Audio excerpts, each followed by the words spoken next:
Brought to you by the EveryDollar app. Start budgeting for free today.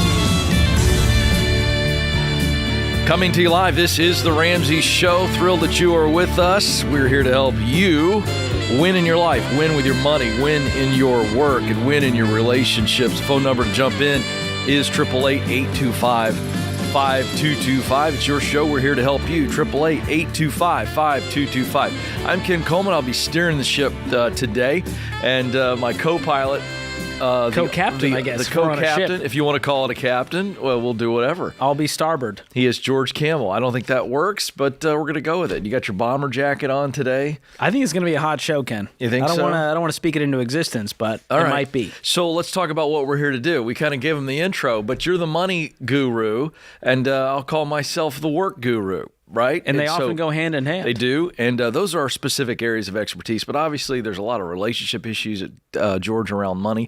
But I am in the chair today. So if you got some, hey, I want to make more income. I want to get to the baby steps faster.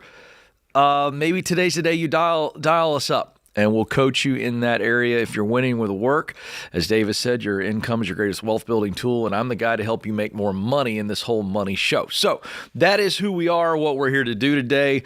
I think you're ready to go. It's a good synopsis. So without further ado, let's go to the Big Apple. Anthony is joining us there to get us started. Anthony, how can we help? Are you with us? Hello, Anthony. Hello. There we go. All right. You're live, my friend. How can we help? Oh, wow. Thank you so much. So I'll make it very brief. So my wife and I, we are 27. We have a household income of $38,000. Why? Because she makes $38,000 and I'm unemployed. Oh, boy. I have a bachelor. We have an 8-month-old son.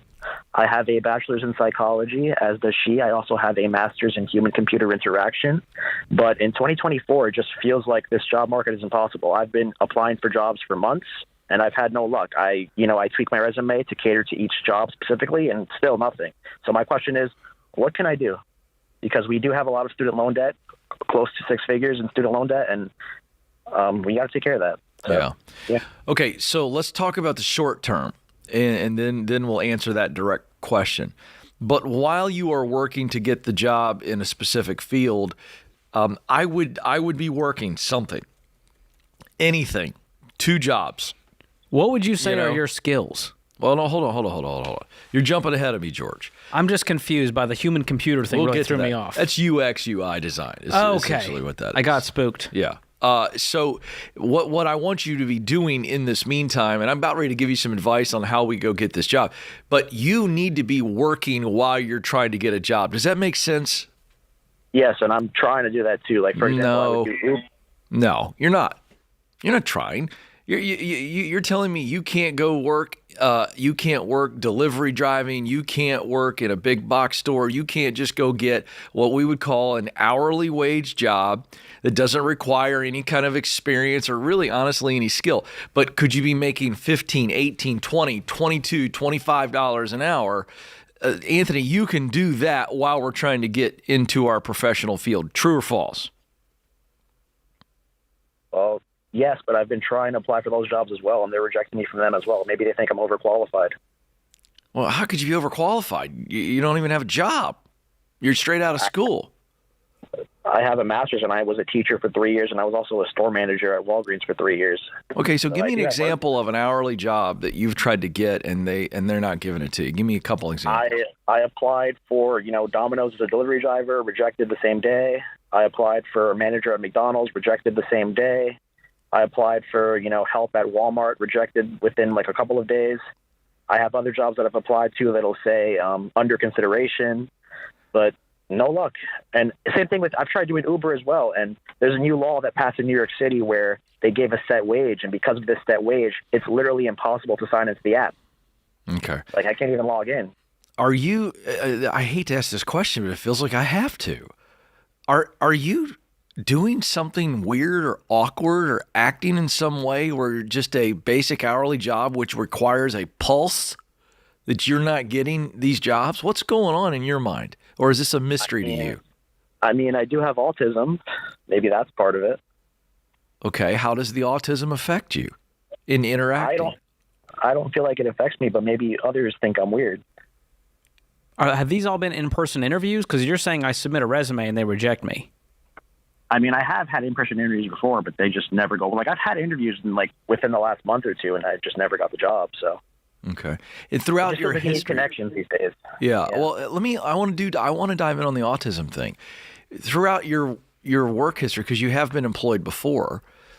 I mean, how does it affect you? What do people say about it? Does it cause issues, or is it minor? Because you present as it's a very minor thing, but I don't want to assume that. So what's really going on there? I couldn't tell you. You're telling me no one's ever told you, hey, you come across this way. If they know you're autistic, they don't tell you how it presents? My wife does, because she's also, she's a therapist. So okay, then how does it present? How does it present? I guess I honestly don't even know, honestly. Okay, Anthony, listen to me. Yeah. Anthony, listen. Yeah. You just got done telling me that your wife tells you how it comes across, and so when I ask you to tell me what she says, you tell me you don't know. She'll just say that, well, her sister's actually autistic as well. So she says that on a scale of, she doesn't give me specific answers, but she'll say on a scale of 1 to 10, I'm a 9. That's what she says specifically. Okay. I don't know what that means, but there's our problem. Okay, in all honesty, I'm going to move forward here, but in all honesty, you need to sit down with your wife and say, what does a 9 mean? And specifically, what are my social challenges? You have to know how you're presenting, because you can overcome that. And so let's move forward here. What if I could snap my fingers, if George and I could just give you something today, what is that field? What is the job, the career path? Is it the technology and the design in that realm? Is that what you would love to have? Well, I mean, I would like to be a UX researcher for now, but I'm also 3 years away from finishing my PhD in artificial intelligence. So I don't know if I would transition into that later on, but... Okay, so that's what we want to go tech, correct? Right. All right. And so we've got the bachelor's and we've got the master's. Here's the thing. You have got to stop playing the resume lottery where you're just filling out resumes. I'm going to give you a book. It's a best-selling book, number one best-selling book I wrote, called The Proximity Principle. Anthony, this is huge, okay? This is all about personal connection. And so you've got to know how your autism is presenting to people, and if in fact it throws them off, and if it does, how do we overcome that? How do we plan for that? How do we take the elephant out of the room and go, hey, I'm a high-functioning autistic person? Because you are. George, doesn't he present that way to you? Yeah, absolutely. Okay, so Anthony, this is all about personal connections. We've got to talk with people who are in the industry. We've got to meet with people that are in the industry. We got to repeat that and repeat that and repeat that, because you've got the qualifications, certainly for entry level.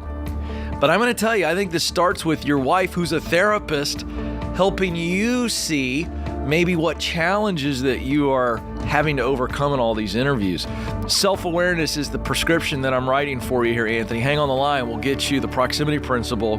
Keep your chin up. But listen, you are differently abled. You're going to have to start to own that, step into that, and you can provide so much because you are really, really talented. Thanks for the call. We'll be right back. This is The Ramsey Show.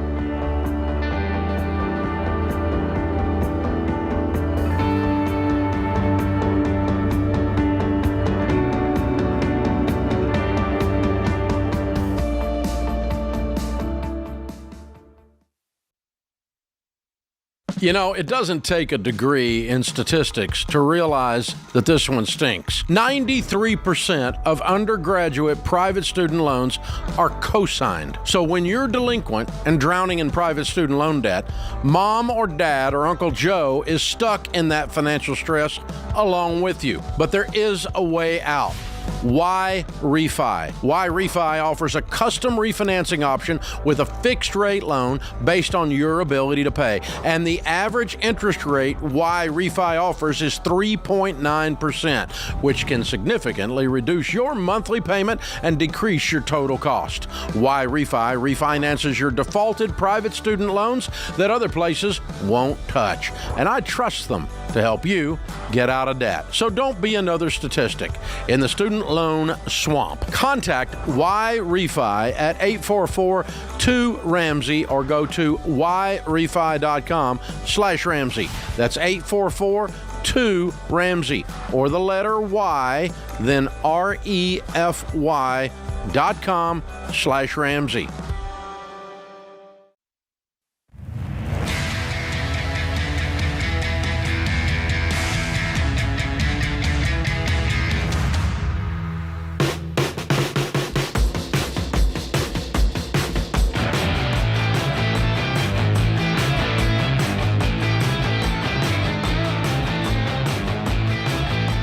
Welcome back to the Ramsey Show. We're thrilled to have you with us. We're here to help you win in your life. George Kamel is my co-host. I'm Ken Coleman. George will take the lead on the money questions, and I'll be helping you out on any kind of work-related questions. We want to help you make more money. We want you to have meaning and purpose in your work. 888-825-5225 is the number. 888-825-5225. All right, George, we got a lot of new people coming into the program all the time. And winning with your money, it can't happen without the budgeting element. That's why we believe so much in every dollar. Tell people what it is and why they need it. Well, with any goal, you kind of have this lofty thing out there. I want to get out of debt. I want to build wealth. I want to save for the vacation. But the daily habit you need to do to get there is the budget. Just like with working out, you're going to have to actually work out regularly. I can't just say I want to lose weight. And the budget helps you accomplish that. And we created a great tool called Every Dollar. It's totally free. You can go to the App Store or Google Play and download it. And what it does, it just gives you a game plan for your money. Instead of wondering where it all went, you go, I know exactly where it's going because I pre-decided ahead of time. Yeah. And so before the month begins, you got to make your every dollar budget to plan your spending, track the expenses, and save for what matters most. And keeping a pulse on it, that's what allows you to actually focus and win. So go download Every Dollar for free in the App Store or Google Play today. All right, good stuff. Let's get back to the phones. We're going to go to Canada. Calgary is where we are. Gerald is there. Gerald, how can we help today? Hi, thanks for taking my call. Sure. What's up? I've been listening to the show for about a year, and I just had a question regarding a large financial purchase that I made about a year ago. Okay. A little bit of background. My wife and I were going through a really difficult time in our marriage at the time, which kind of, I guess, culminated in me having a near mental breakdown. There was some emotional unfaithfulness from years ago that kind of came to light, and I was in a pretty bad place. We've been married for about 22 years, and went out and bought a $300,000 boat. So I'm just wow. We've gone through been in therapy, and our marriage is healing, and we're doing good there. But Great. Now that I'm kind of a little more in my right mind, I'm just wondering if I should continue on with that. It is something that my family and I enjoy together, and just wondering, kind of. I'm assuming, Gerald, that you financed it. No, I paid cash for it. Oh, you pay cash. Wow. What's your household income? Household income. I'm a power engineer. I make about $200,000, and then we have about $40,000 to $45,000 a year in lease land revenue. You're a big saver, I guess, huh? Yeah. We've put most of our retirement money into farmland. Like we farmed. We've kind of sold the cows and rented out all the land now. But right. But my point is, you saved for a long time to be able to buy a boat in the tune of $300,000 cash. So you're just a disciplined person by nature, yes? Yes. So the savings was intentional. The purchase was impulsive. Yeah. You weren't planning to just blow $300,000 on a boat. What's the boat worth right now if you were to sell it? Probably about $330. Talking to the dealer where it came from.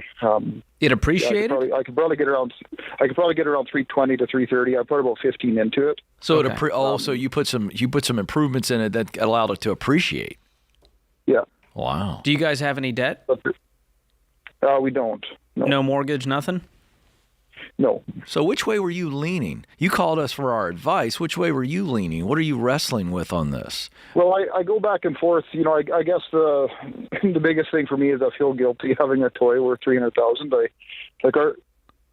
from a financial perspective, I don't like. We've got about $150,000 in cash right now, and our land is worth about $2.5 million. Wow. And what's your all the vehicles are retirement? paid for. What's your total retirement cash that you've got? Well, that would be the $150,000 Oh, okay. that I've got in ETFs, and then we've got a $20,000 emergency fund. So you're just in a worth how checking account. much total? About 2.8 on the conservative side. What's your house worth? It's a rural piece of property. It's 160 acres. Like it's probably worth about 600,000. Okay. 500,000. Yeah, And somewhere. that's in there. paid for as well? Yes. Oh, my gosh. Well, first of all, let's just – I don't know, George, that he should be feeling guilt over this. I mean, you've done very well. You're right that this toy is a gigantic part of your world. And as far as our parameters go, we say that everything with wheels, motors should add up to no more than half of your annual income. So you are way above and outside of that parameter. And for that reason, it might be a good idea to sell. But you've done well. You've paid cash. You don't have debt. This is not on fire. Right. But I feel like the fact you're calling in tells me you're like, we should probably downgrade in boat. Yeah. Could you do that? Could you sell it and buy a more reasonable boat? For the purpose, I mean, it is a big boat. Like it's for ocean fishing. So my two daughters and my wife and I can stay on there for 3-4 days at a time quite easily. So it'd be tough to get a boat that would serve that same purpose for less. But could you do that once a year and rent it and then downgrade to your normal kind of day-to-day boat? Oh, and that's kind of the thing I'm thinking of. Like we can sure go on a charter is about $2,000 a day. You can go on a lot of charters. Yeah. That's what I would do. I guess you could do the 5 charters a year for the next 30 years. So what are you wrestling with? Because it feels like we gave you the answer you're looking for, and now you're arguing with yourself. Yeah. I'm I right? wrestling with. Yeah, you're right. The thing I'm wrestling with is I've always been very, very driven. Like I'm very. If I'm not producing, I feel like I'm failing. So, Okay. And I think it goes back to even just my childhood. That Sure. work and hard work was kind of the measure of success. And I guess I want to be different with my girls. I've got 2 grown kids, and I see that in them already, the drivenness and the. How does this tie into the boat? How does this tie into the boat? Well, with this boat, I'm going to take 2 weeks off work, and we've got to head to the coast for 2 weeks and shut her down and just relax. And so you're thinking if you keep the boat, it forces you to not be so driven. This is your counter argument to yourself. Yeah. Okay, I'm going back to George. George said you could rent, you could charter and do the same relaxation. It still forces you to relax, right? Mm-hmm. Mm-hmm. You're not making a very compelling case against yourself. If I'm sitting here as the judge, yeah, it's not. He's the lawyer it is not a against wise himself. financial decision because you could sell for $300,000 and you could charter 5 times a year for 30 years doing that. That's what I would do. So that's what I'm telling you right now. I'd invest a big chunk of that, George. What if he does? If you 2 sold for years $300,000, worth? you bought a $50,000 boat instead. That gives you $250,000 profit, right? Yeah. Yeah, but if you it's not invested that, it would double every 7 years Yeah, if you got that's a the 10% play. rate of return. So what I'm saying is, hey, 14 years from now, we could have $1 million on our hands, or we could own a boat that's now worth $75,000. And Well, that's exactly the thing that's killing me. I figured that out too, and this boat isn't a $300,000 boat; it's a $1 million+ boat in 30 Right. years. Exactly, an opportunity Gerald, cost. listen, just charter it. You're so good at saving. Mm-hmm. Like, sell this thing, take just a teeny bit of that cash, George, and plan out your next couple of charters and just prove to yourself that you can have just as much fun with the family, but have a whole lot more cash. This is a no-brainer. George and I are telling you to sell it. And you guys have a flat tire on the investing side. I love that you have this land. That's amazing, but I think it's wise to be diversified. Mm-hmm. And you have done nothing as far as retirement planning. You're great savers, but if you channel that into investing, your money's going to have compound growth working for you instead of an asset that's going And we down in are- value. Since we sold the farm, like we do put $3,500 a month. Like this last year and a half, we do budget with every dollar. Like we're putting $3,500 a month into retirement. Amazing. Good. But here's the deal. We're telling you to pour some gas on the fire by selling this big old boat. You've got a false narrative that if I sell the boat, I can't continue to have all these great experiences and memories with the family, and George proved that wrong. Captain George. The old saying, Ken, the best 2 days of a boater's life, the day they buy the boat and the day they sell the boat. Oh, so you're Here we saying go. the best day of Gerald's life is hopefully right around It's the right corner. around the corner, $300,000 payday. I'll take it. Oh, that's great. I'll teach George some maritime terms on the break, and we'll be right back. This is The Ramsey Show.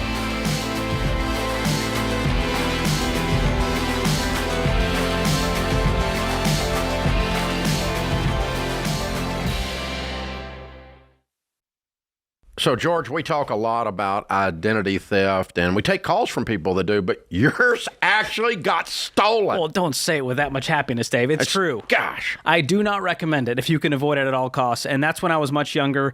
I had worse hair and a negative net worth. But I worked at Ramsey at the time, and so I was covered by Xander ID theft protection. So thanks, Dave, for covering all of us here.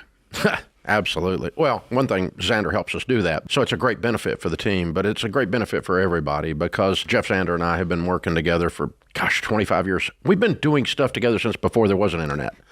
And so when the internet came on and identity theft became this real serious problem, he and I started talking about it, and he went and figured out a way to build an identity theft protection for the Ramsey tribe. That's how the whole thing started at Xander. And it's the most complete because he customized it. He custom built it from the ground up. It's the most complete and cost-effective protection out there. It's the best identity theft out there. Yeah, I was raised by the internet as a millennial, Dave, and it's scary knowing how many websites are out there with my information. So Xander ID Theft, they bundle all the cyber tools I need to protect my identity. They've got VPN encryption, 24/7 customer and recovery services, and even home title monitoring. So even if your ID does get stolen, they help you, like they did me, by restoring your life back to normal with up to $2 million in protection for stolen funds, which is incredible.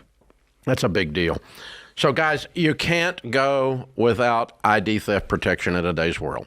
It's just too much going on. There's too many people have already stolen your identity. It's out there floating around. You've got to have this full recovery protection. Xander is the best. So, Xander.com. Or call 800-356-4282 for the most complete identity theft protection out there. Xander.com, 800-356-4282.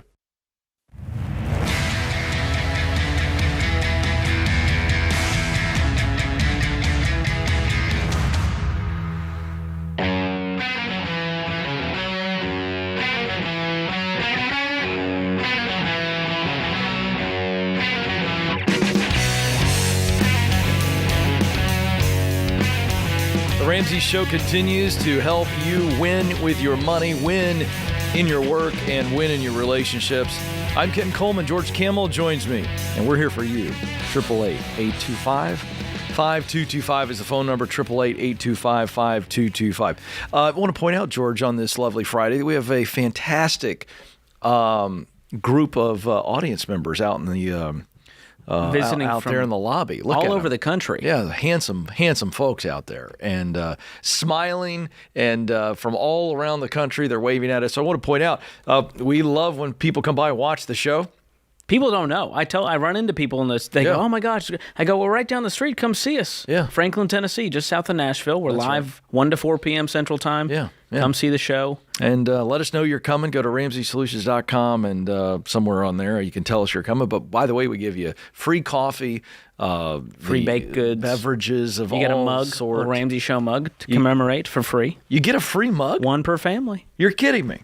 I hate to be Wow. the one to break it to you. I got to get myself my own free mug. I use mine all the time Aren't I at home. qualified for that? I would say so. All right, I'll make great. sure you get one after the show. All right, I need to get a free mug. It's a good pit stop as well for those on long road trips. Stretch the legs. Yeah, and we come out and say hi, take pictures, sign books, the whole 9 yards. And George does stupid human tricks every once in a while. I occasionally do balloon animals. Okay, good. Currently working on a water buffalo. The kids love that. Not as easy as it looks. I'll bet. Those horns have got to be tricky. All right, let's get back to the phones. Garrett's joining us in Salt Lake City, Utah. Garrett, how can we help? Hey, thanks for taking my call today. Sure. I have a question regarding speaking to my current employer regarding being paid or not for participating in a business development program for the business. You broke up. And I'll expound- You're participating in a business what? A business development program for a family business. an opportunity at hand. And I'll expand on that a little bit. I recently graduated from my university in entrepreneurship and business management, fully funded by my parents. So I have no debt there. I got married a month after I graduated. She has 1 year left of school, fully paid for as well. We both have our own cars, fully paid off. So we have no debts outside of, we just have our normal expenses such as rent and all. And we've definitely seen God's hand in both marriage and school and now work, where a month before I graduated, I made the right call to the right person at the right time, a distant family member who has his own company specializing in low voltage wiring. And he's run it for 27 years and is looking for an exit. And that's where I come in, where I'm actually in the line for succession to take over for him in about a year and a half from now. Okay. And in that, he's run the company for about 27 years, but hasn't done too much to develop it. He's not so much of a businessman, but is more skilled in the technical area and has just done what he can to run it. Mm-hmm. And there's definitely a lot of opportunity in developing the business. And that's where, with my schooling, there's a program, it's a master's program that is a business accelerator with professionals in the area. And we've been blessed by being accepted into this program. However, upon discussion with about it with the owner of the company, he's open to funding the program and sees the value of it. However, during this time that I would be in the program, I would not be paid to be doing this development for the business. And this is 3 full days a week. And with the money I'd make on Mondays and Fridays doing work in the field for the company, over the 9 months of being in the program, it wouldn't quite be enough to cover our basic expenses. Okay, so you've called us. Okay, you've called us for what reason then? Now that we've got the background. Yeah, to figure out how I should approach the owner of the company in discussing possible pay for it. Who's your uncle?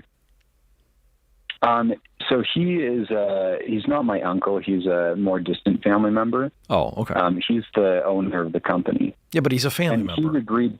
Yeah, he's a family member. He's agreed to fund the program, but not pay me while being in the program. No, I get it. Even though it's I get developing. It. Are you hourly or salary? Hourly right now. Okay. Well, that's part of the context right there, and that's part of the natural rub. Is first of all, he's old school, as you said. He's not really thinking of this from a traditional kind of CEO mindset. He's the owner operator, right? Mm-hmm. And he's going, great, I'll pay for you to go get this additional training, but I'm not going to pay you when you're in school. I'm paying for the school. And I think that's a pretty fair deal, don't you? Yeah. And I absolutely see it that way. What's interesting about the hold on a second. Hold on, because I don't want to get too much into a rabbit trail here. The bottom line is you called us saying, and George, I want you to weigh in here, but you're asking us, how can I convince my distant family member, who's the owner of this company, to pay me my hourly wage, okay, while I'm in a class that he's paying for? Right? Mm-hmm. And so the question I have is, when you brought it up to him, how'd the conversation go? Was there an actual conversation? Did you have any potential counterpoints, or was it just, hey, would you do this? And he said no. That's what I want to know today. What happened in the conversation when you brought this idea up? Yeah, so I brought up the discussion about the program, given it's a business accelerator. No, not the program. Yeah. Have you brought up to him? Did you, the way you're saying this is that you brought up that you want him to pay you your hourly rate while you're taking the classes. Did that conversation actually happen? We had a discussion recently where he shared his opinion on it, and that's where he discussed it with me, as what he saw regarding it. And he said? And he said that he would rather that I sacrifice being paid or he would rather that I sacrifice not being paid during that time that I am developing those aspects of the business, rather than because it's not directly increasing profits to the company. Yeah. for those direct actions. Okay, that's all I wanted to know. I just wanted to know his true state of mind, how open he was to this. George? So this is not going to be a possibility. What is your other option here? Is you paying for the class on your own while getting paid your hourly wage? The other possibility would be to likely not take the program. How much is the program? Continue as it is. It's $15,000. Okay. For both, for a full year of it. And I like where your head's at, George, because let me tell you where I'm at. All right, George, I think that we're going to talk about you, Garrett, for just a second instead of talk to you. In front of your back, not That's behind right. you. Here's what I think he should do. He's supposed to be taking over within a year or so, or around a year. I think he holds off on this course. He becomes CEO. Then he builds it into a natural expense of the organization, and he can therefore at that time make that decision. The company that becomes a viable expense for the company saves him money. He loses no income, and we're only talking about 12 months. I just don't think this trade-off makes there's no any urgency sense. here. There's no urgency. By the way, it's not feasible. Financially, it's not feasible. What would you do, Garrett, to cover your expenses with no income? Have you thought about that? Yeah. And that's where the point of conflict was, where he's open to paying for the program, but obviously if I were to do it, despite it being direct actions since the program is directly to build the company. Garrett, we're back on the same. Garrett, listen, we're on the same soundtrack. George is asking you point blank. We've got 45 seconds. Yes or no answer. Have you thought through how you would pay make the money that you are losing by doing the 3 days a week in classes? We know the distant family member is paying for the course. Have you thought about how you could make the money outside of the classes? Have you thought about it? Yeah, I likely wouldn't be able to if I took the course. There you go. So that gives me my answer. So this is George not a feasible option. Wait Let's a year. wait. Let's wait. And by the way, you're still going to get the knowledge, and the company's going to pay for it. Oh, by the way, if you're the CEO, it becomes a line item expense in the old every dollar company budget, right, George? Yeah, I like this plan. All right, Garrett, thanks for the call. We told you what to do. Will he do it, George? That's the question. We don't know. Only Garrett can answer. There you go. Don't move. We'll be right back. This is The Ramsey Show.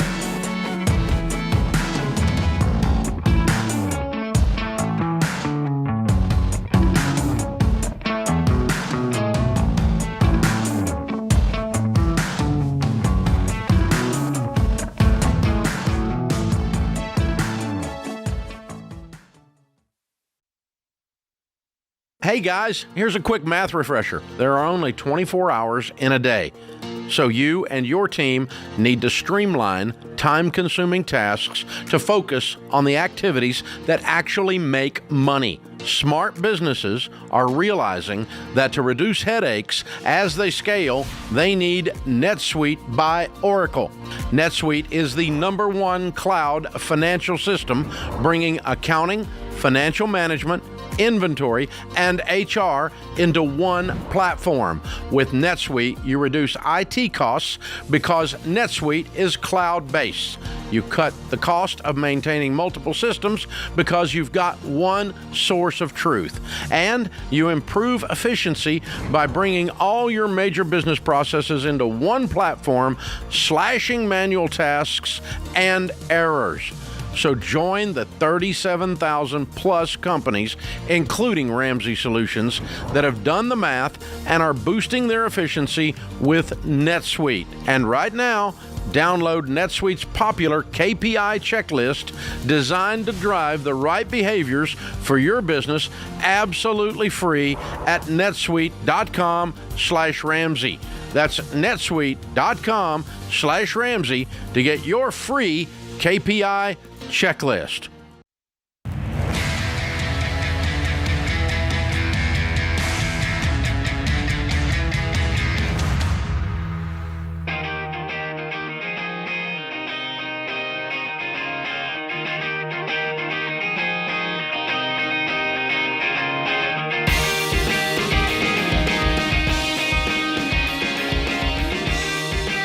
Welcome back to The Ramsey Show. Thrilled that you are with us, America. We are here for you. We want you to win with your money, win in your work, and win in your relationships. I'm Ken Coleman.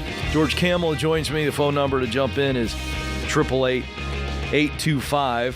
888-5225, 888-825-5225. You know what time it is, don't you, George? It's question of the day It's time for question of the day. It comes from Brady in, do you say Nevada or Nevada? I've heard it's Nevada. That's what I hear. That's what I'm going with. That's the correct All answer. right, tell us what Brady's asking, George. I'm planning to apply to dental school this year, and I'm nervous about the total tuition of $500,000. I would be too.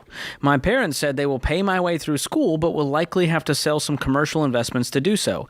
Is it worth it to spend a lot of money on schooling if my parents are pushing me? Uh-oh. Oh, that's a left field turn there with the parents right pushing. There, right there in the last part of the question. I was all aboard until the parents are pushing. Yeah, what's your gut, George? I love the parents. If the parents are saying, hey, we can do this, we need to sell some commercial investments, it sounds like they're doing pretty well. So as long as they're not taking on debt and they're liquidating assets they already own, and it's not going to, derail their nest egg and financial plan, I think this is amazing that the parents are willing and able to pay for the tuition. I would also go, can we find it cheaper? Can we go to a more affordable dental school that also fits the bill? But the part that worries me is my parents are pushing me. Is it worth it to spend a lot of money on schooling if my parents are... Yeah, it's a red flag. Pushing is... I'm guessing this is not a typo. If it's not, I want to know, what would he do? Does he actually want to be a dentist? That's where I'm going. If they were willing to put $500,000 into something else, is there anything, and what is above dentistry? I just don't want a guy drilling into my teeth because mommy wanted him to. Well, you know what I mean? That's for sure. So that's a big part of this, the pushing part. Yeah. But is it worth it to spend a lot of money on schooling? Well, if you're paying cash and it's what you want to do with your career and you're able to do it, that's fine. Like, we're not mad at famous, big name schools. The want to. If you're is the paying issue. cash and you're doing it for the right reasons. I got to imagine, if you don't have passion for fixing people's teeth, it's got to be the worst thing on the planet to do. I mean, that's pretty rough. Yeah. Like, I'm going, if you don't want to pick up trash, but that's your job, you can hold your nose on that one. Literally. But sticking your hand in people's mouths, talking to them, a lot of intensity there, that's a tough business to wake up every day and go, I don't want to do this. You know? Yeah. There's That's some my worry gnarly is- looking teeth out there. Here's what will likely happen if he's not actually passionate about this. He gets halfway through, burns out, drops out, parents are still on the hook for the $500,000. Yeah. And now there's resentment. I don't like ruins it. the relationship. I'm saying run. So that's the part. You know what he should do? He should take the Get Clear career assessment. It would pretty quickly, in about 20 minutes, give him a great report that says yay or nay on that job. So there you go. But I can't give it to him because he emailed in. Call us up, Brady, There if you get the chance. All right, back to the phones we go. We're going to stay here in Nashville, and I'm told Jelly is on the line. Jelly! Hey, Ken. Hey, George. How's it going today? Oh, well, we're having a blast. What's going on? Can I just ask, is this a given name? I'm very curious. My name is Joseph, actually, but everybody calls me Joey. Okay, that helps me out. Now I got to ask. How did you come about getting the name Jelly if you're Joseph? Is it radio appropriate, family friendly? Oh. I mean, that's just what my mom and dad decided they wanted to call me, so that's what it is. Oh, so as a youngster around the house, instead of yelling Joseph or Joe, they just called you Jelly. Yep, that's it. Wow. Love it. Yeah, I'm going to avoid the obvious retort here and just get right to the question. Okay, how can we help today? How can we help? So I have a question regarding baby step 4. I have a Roth 401k at work that has about $215,000 in it. My company matches 0.5% up to 6%. So I'm contributing 15% now. I was wondering, do I need to back that down to the 6% just to max out my match and open up a Roth IRA outside of work? Or do I just need to keep doing what I'm doing since I already have that amount of money in there, and that's just going to keep compounding instead of going out and opening up something starting from zero? Well, the starting from zero part doesn't matter. Mathematically, you're going to have the same, if you had the same rates of return, the money is going to increase at the same levels, no matter what the account is. If it started from zero, if you add 1,000 to something that had 0 or 1,000 to something that had 215, that 1,000 is going to appreciate at the same rate. Does that make sense? Yes, it does. So you said this is a Roth 401k? Yes, sir. Okay, so you're contributing all 15% to the Roth side, and what is your household income? Or what's your gross income? Roughly 140,000. That's amazing. So you likely are going to max out that Roth. No, you'll get close. This year's 23,000 is the limit. You'll get to 21,000 by doing the, at 140,000 income. So if I'm in your shoes, and I'll tell you, Jelly, this is something I've done at Ramsey myself. I put all 15% into that Roth 401k.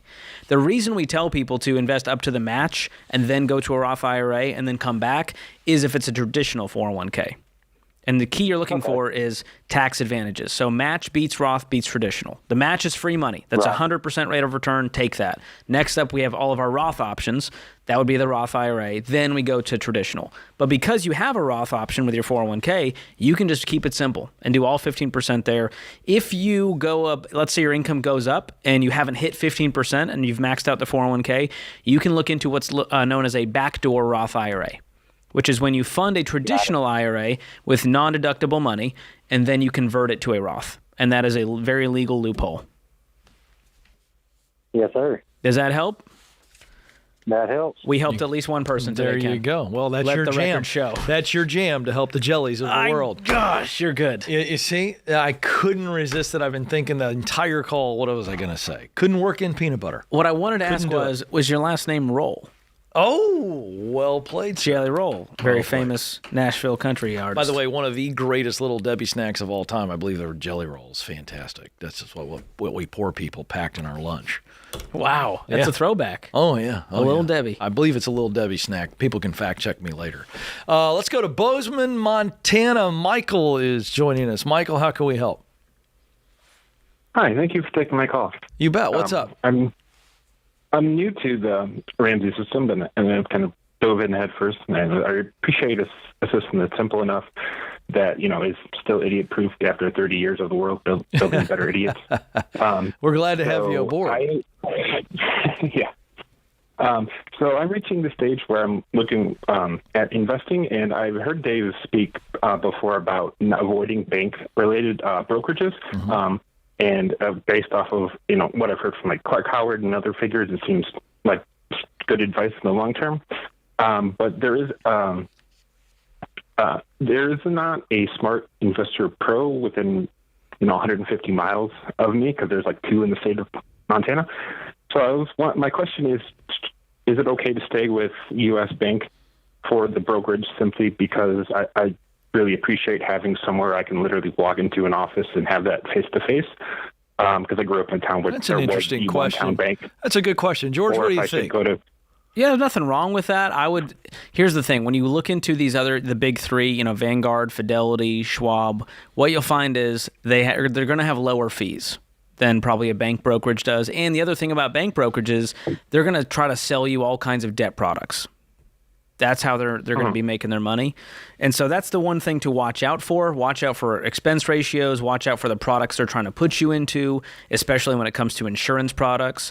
And so I would just tread with caution. There's nothing, evil about it. And but you've got to be paying attention, and you have to be making the decisions. Don't just let them put it on cruise control and say, "We got it, Michael. Don't worry about it."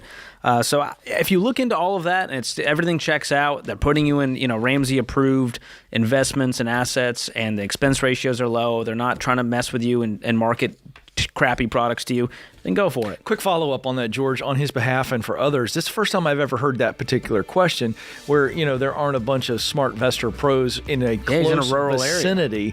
Couldn't he still, though? They still do remote. That's what I'm saying. You don't need to meet in person. I wouldn't let that limit you. I get the comfort factor of driving in, but it can be done. You can absolutely work with somebody. I do Zoom calls with my Smart Investor Pro, and he's local. I'm just too lazy to leave the house. All right, very good. Good answer, George, as always. All right, that's going to do it for the first hour. We'll be back before you know it. This is The Ramsey Show.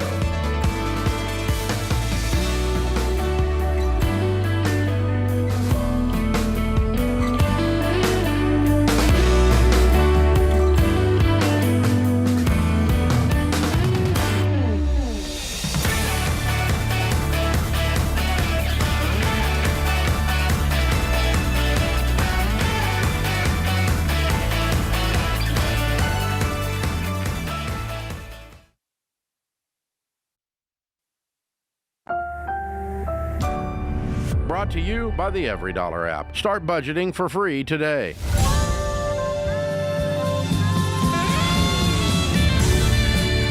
This is the Ramsey Show. America, thrilled to have you with us. This is where we help you win in your life. What does that mean? That means winning in your money, winning in your work, winning in your relationships. All three of those areas really are intertwined, and we want to help you get that stuff untangled so that you are living the life that you dream of. The American dream is alive and well, despite what you may hear or see on the various platforms. I'm Ken Coleman. George Kamel is with me, one of my good friends who we just happen to get to do this amazing show together. So fun. You know, I don't want to take that for granted, buddy. You and I have got a very similar path. We've known each other for a long time. Over a before we were decade. in this role. Yeah. And now we sit here. Would you have guessed 10, 12 years ago we'd be sitting here today? I would have been flabbergasted. I know. If you had told me. And by the way, can I just say on air, happy 10th Rams anniversary. Ken. We got to celebrate you in a thank you very recent much. staff meeting with the whole Ramsey team. But That's right. That was fun to see Thank you get you. honored up there. Thank you. 10 years goes fast when you're having fun. A decade here at Ramsey. There you changing go. lives. There you go. 888-825-5225 is the phone number. 888-825-5225. George and I fashion ourselves as the really fun group, the fun tandem. So we're gonna have some fun and give you some practical advice. We'll see And how Ken that loves first part fashion. goes. What's that? And Ken loves fashion. Yeah, I do. As do you, Mr. Bomber Jacket. It's an easy go-to, There you know? you go. How many of those do you have, by the way? Too many and not enough. There you go. All right, let's go to Greg in St. Louis, Missouri. Greg, how can we help? Yes, sir. Hey, it's a pleasure talking to you, Ken and George. I've listened to you guys for several years and appreciate getting a chance to hear some wisdom and opinions from you. All right, George will give you the wisdom. I'll give you the opinion. Yeah, you both got both. All right. And I've got some property I'm wanting to set up in a trust for my children and grandchildren, and I'm kind of new at everything. I have seen a lawyer and got another appointment to see one, and basically I want to set it up in a trust, and I just want to set it up in a trust and protect it, I guess you could say, so that I'm sure that they'll get this inheritance. But I wanted to do that. I got about 120 acres, and I want to put it in the will and trust to be, when it was sold, to be dispersed that way. And prior to that, I'm hoping to maybe sell part of it and invest that in some, I don't know what, I was going to get your guys' opinion, CDs. And also I wanted to purchase a home in Florida with some of the balance. So what I'm looking at is about 60 acres at $10,000, and then I'm going to keep 60 acres and my home, and not sure what I'll do with it from there. So I got a question here before George weighs Yes, in. sir. Why are you considering the trust as opposed to just in your will or whatever the situation there? Why the trust idea? Well, I really don't know, Ken, all the different nuances about everything. I Okay. just know that I have nothing set up right now, and I got to say my marriage is, I don't want to say not that great, and I'm not sure where that's all going to go, so I'm kind of just trying to get some stuff lined out to keep things in check. Did you have all of this acreage before the marriage? Yes, sir, I did. Actually, about 5 years prior to that. Okay, and she knows about it. Knows about what? The acreage? Yes, the Yes, land. We lived here on it for about the last 40-something years. Okay, but that makes the we- difference because you guys can't- own property and live on the property, and so this might be Well- considered a marital asset. Well, hold on, George. Just the only thing is we really we've lived separate for about since 2008. Oh, And yikes. other than some back and forth, between the two residences, it's just been a big mess. Never anticipated my family or myself would be in such a messed up, dysfunctional deal, but I am. Yeah. So you I'm guys just are trying to not. get it- You guys are only married by actual law. You guys have not been married for some time. Well, I will say she did file for a divorce about 3 years ago, and that got, I did not agree to it, wanted to reconcile. We reconciled partly, and I've been hearing and feeling some of the bad stuff coming back from then. You reconciled to the point that you still live separately since 2008? Well, the divorce was just 3 years ago. Well, Greg, what are you hanging on to at this point? Yeah. You guys haven't lived together in 16 years. I don't know. I guess because we've been married. You haven't been. Yeah, no, we haven't been. Dick Van Dyke and Mary Tyler Moore slept in separate beds. You guys are in different houses. I mean, this is not normal. No, sir, it's not. I'd say she classified as a modern. I don't know, modern marriage, but it's not anything I've really been for. None of it. So this is where I'm at, and short of a divorce and a complete whatever happens, I don't know, but I did want to try to structure something to protect. So it sounds like I'm going to read between the lines here a little bit. Sounds like you're not sure if you're going to do the divorce or not. In my opinion, you guys are divorced emotionally. This is an absolute and I don't know what train wreck. But the state of Missouri and the judges will decide is marital assets when you haven't lived together for 16 years. But it feels like you're trying to keep this land from going to her. That's what it feels. Well, that is true, because that's been seeming like one of her main driving factors. She's not on the title. And I don't know exactly till I find some more out about it. But, she's stated in the past she wasn't really worried about the kids. She's wanting to do some different things with the money. And like you say, I don't believe she's really too interested in being married. Well, I'll tell you this, Greg. Hey, newsflash, your instincts are right. Yes. Yeah. And a divorce is going to turn a marriage into a business transaction. And so your best bet now is trying to do this all as amicably as possible and try to protect your assets. I think you're doing the right thing to protect your legacy and your financial world. And again, I'm not the qualified person to talk to for this. I'd be working with an estate planning attorney, a lawyer who is specifically in trusts to figure all of this out and decide what is the right thing based on your state laws and your situation. To that end, Greg, I think you need to get 2 or 3 opinions. I'd meet with a minimum of 2 lawyers.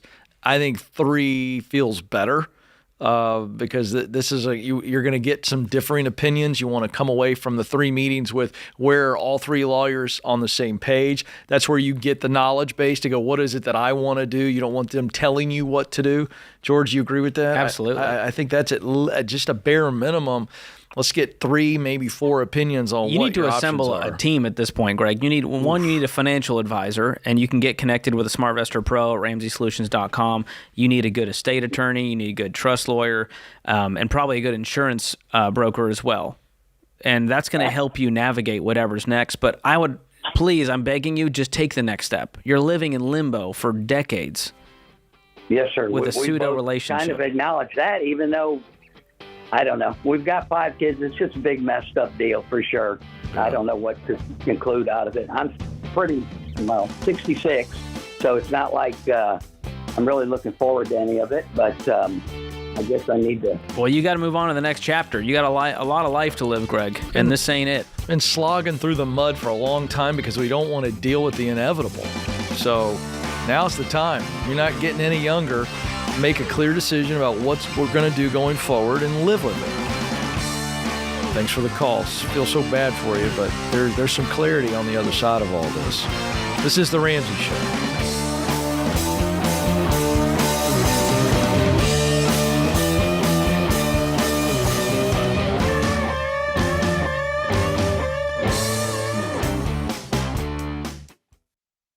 You've been gazelle intense, you've eaten more beans and rice than you knew existed, and now you're ready to make your biggest investment better. Blinds.com is a great way to dress up a room or your entire home. Whether you're comfortable with do-it-yourself projects or you don't even know what a Phillips head screwdriver is, well, trust Blinds.com to take care of you like Ramsey would. You can do the measuring and installation yourself, or you can let Blinds.com's professionals handle everything for you. Blinds.com offers a completely hassle-free experience.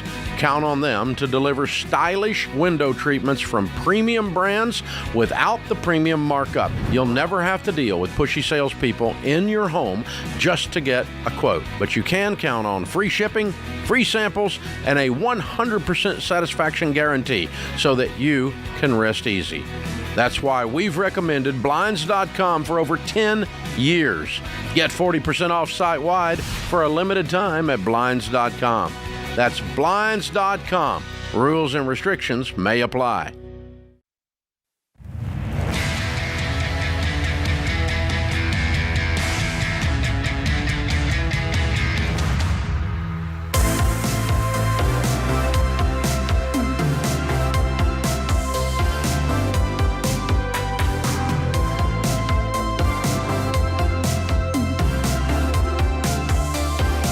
How you doing out there, America? Are you winning with your money? Are you winning in your work? Are you winning in your relationships? If not, this is the place for you. Safe place. We're going to help you out. We're going to give you some hope with some practical advice. I'm Ken Coleman. George Kamel joins you this hour in his bomber jacket. 888-825-5225. 888-825-5225. I just want to point out that those are great, but when they go out, you're in trouble. I'm fine. You're going to have a whole closet. Here's the thing. I'm always being told Gen Z decided skinny jeans are out and no-show socks are out. And frankly, I'm sick of it. Oh, okay. Why are we taking advice from them about fashion? This is a thing? It's a thing. That the no-show socks? No-show socks are out. You see, your kids probably wear the tall white socks. Oh, I've seen the tall that. white Nike socks. Apparently, you have to flip them inside out. Oh. I'm tired of it, Ken. Yeah. I'm getting. I don't like that at all. I'm curmudgeonly. I'll tell you what I'd go for, since I'm a child of the 80s. I'd go for the tube socks with the stripes. If those come back, yeah. I'm in. I'll rock those mid shin. My hope is eventually whatever I'm wearing comes back in style at some point. Well, there you go. I'm too lazy to switch out a wardrobe every year because some 18-year-old decided it wasn't cool. Well, good for you, George. Bomber jackets will be in forever. I'm rising above the trends. Okay. Tony is on the line in Washington, D.C. Tony, how can we help today? Hi. So my question is, I finally decided to follow the baby steps the right way and decided to sell my rental property. So I put it on the market and I got no offers except an investor, like a really low offer, and then no one even viewed the home. So my question is, do I take? It's not really a loss because I owe $91,000 on the home, and it's worth like $314 now. So how much do I lower the price? I lowered it for $15,000 and still no hits. And the offer that I got that was from an investor, it was like $100,000 below. When you say you lowered it, are you working with a pro real estate agent on this? Yes. Okay. And what is their take on why this hasn't sold and the strategy around lowering the price? So she said that because of the market, the interest rates, she said that right when I listed it, the Federal Reserve or something went up again on the rate, so buyers are nervous. And then my home is it's not rural, but it's growing, so it's a demand area off and on. Okay, but what about the pricing? Not like in the mix. Did she think your pricing was correct? Yes, she said it was correct, and it was comparable. And how long has it been on the market? About 30 days. Oh, for heaven's sakes, you got to be patient. Yeah, we're seeing things that, depending on your area, it could be 60 to 90 days. Yeah. Sit tight. I don't know that I fully trust this real estate agent. If I'm in your shoes, I'm going to connect with a Ramsey trusted real estate agent. You can do that at RamseySolutions.com/agent.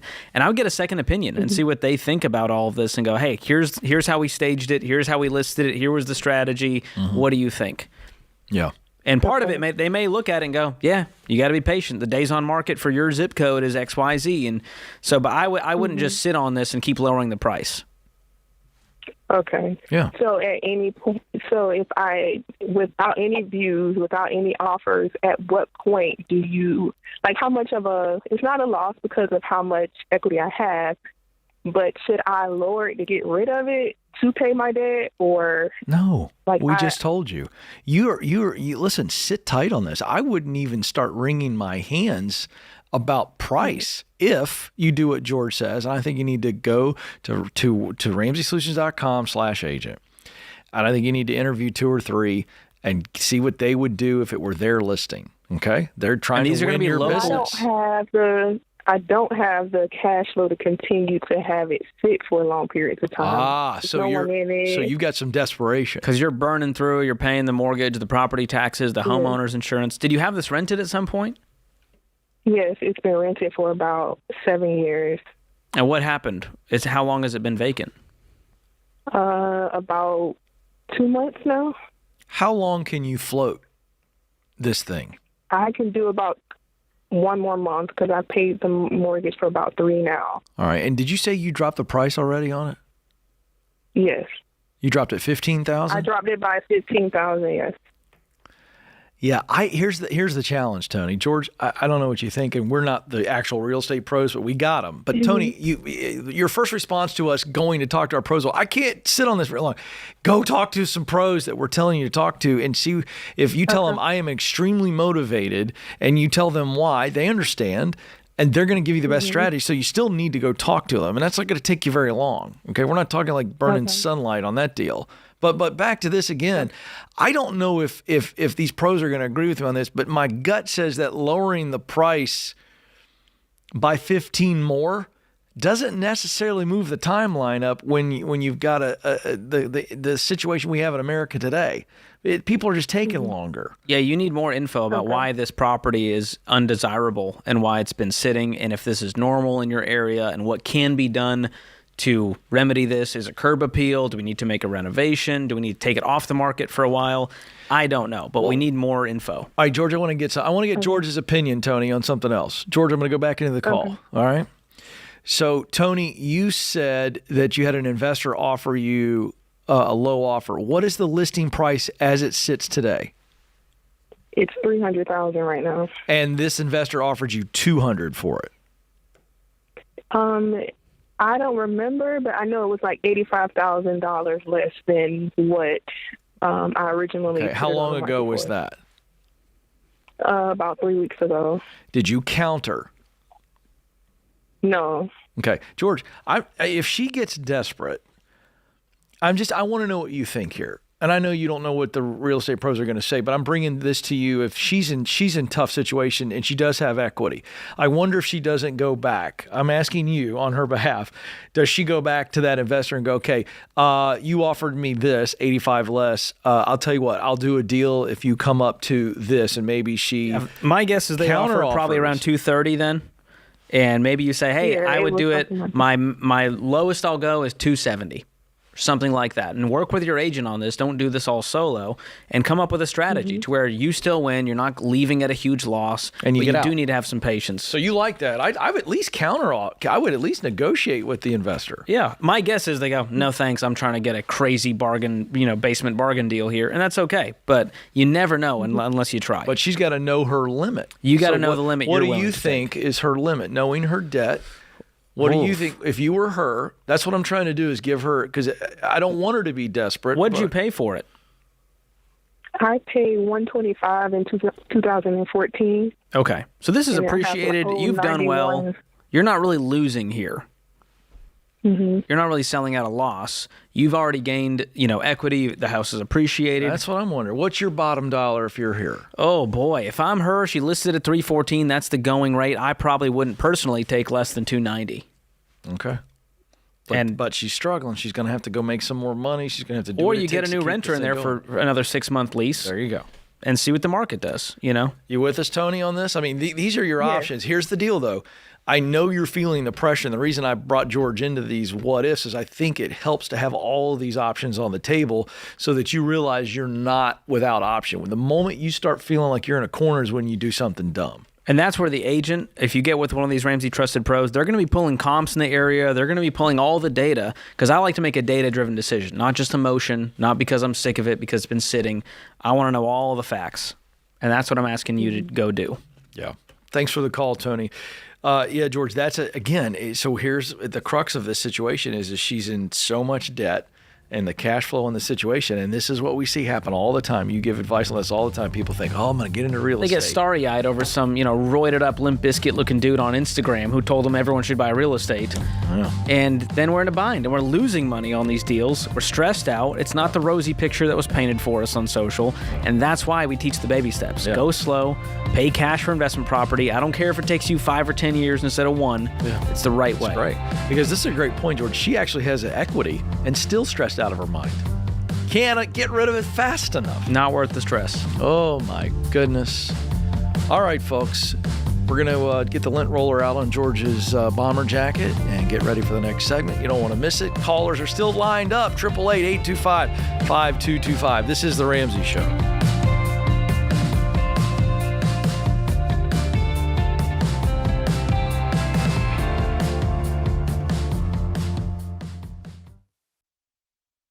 Your home is probably the biggest purchase you'll ever make. And with the real estate market like it is now, you'll need a mortgage company you can trust. That's Churchill Mortgage. You guys, buying a home is not a button push. It's a process. It takes building a relationship with an expert who will dig into the details and give you peace of mind without busting your budget. Churchill is one of the highest rated lenders in the country. And they're Ramsey trusted because they do what's right for you. Go to ChurchillMortgage.com to get started.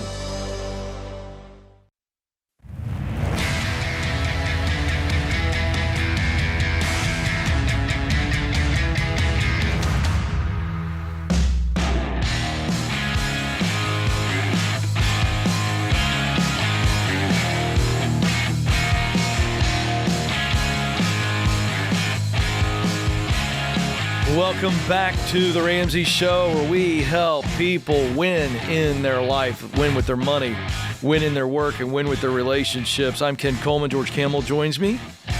The phone number to jump in is 888-825-5225. 888-825-5225. George, have you vacated this year? I just came back, for the 4th. Went to Florida to see my wife's family. All right, so that was the on full... the Panhandle. It was a trip. Can I just be honest? It was a trip. It wasn't a vacation. I could use a vacation. Oh, okay. Why was it just a trip? Well, when you bring a baby and you got to have the pack and play and through airports and chaos, it just wasn't as relaxing as I would have liked. All right. I could use some relaxation. Do you like cruises, George? To be honest, have not been one. Never been on a cruise? Not in my adult life. Well, I think you should join us on the Live Like No One Else cruise, because I'm told you're there. Is this an invite? Well, I'm told you're already on it, just like I am. Dave Ramsey, Rachel Cruz, Dr. John Deloney, Jade Warshaw, all the personalities, plus some special guests.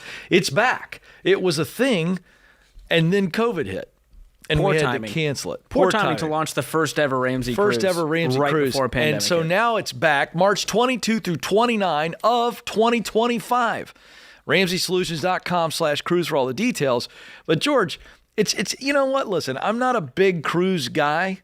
All right? I like my feet on the land. I like having options. But I'm told this thing is unbelievable. We sat in a meeting. I'm actually looking forward to it. Oh, yeah. I got some family coming with me. Are you bringing the wife and child? I'm going to try.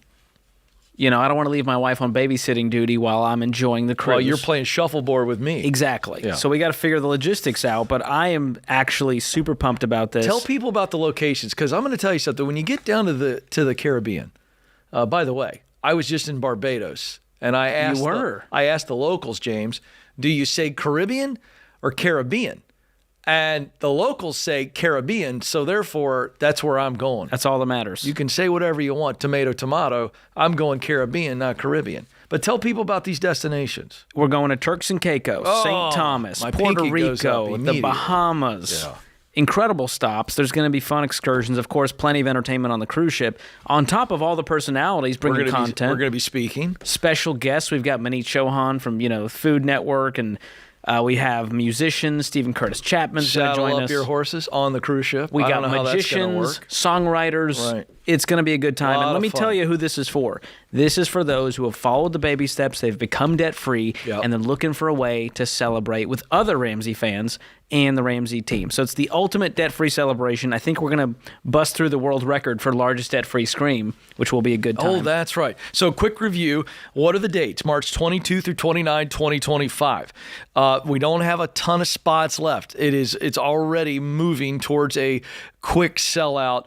So all you've got to do is put a $600 deposit down. Lock in your spot. That will lock in your spot. You do it at RamseySolutions.com/cruise, RamseySolutions.com/cruise. Here's what's exciting. George has never cruised before, and he has a propensity for wearing the bomber jackets. No bomber jackets allowed on that.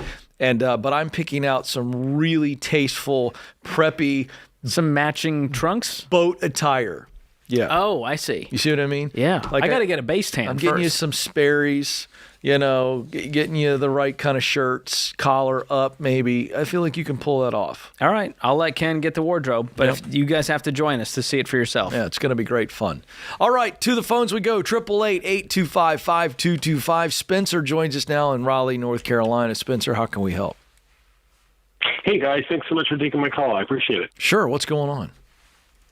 Hey, I'm at a kind of crazy time of life. I had what I was hoping was going to be a lifelong career. I loved it. I was one of the people that got up at 8 a.m. to go to work and was grateful. Yeah.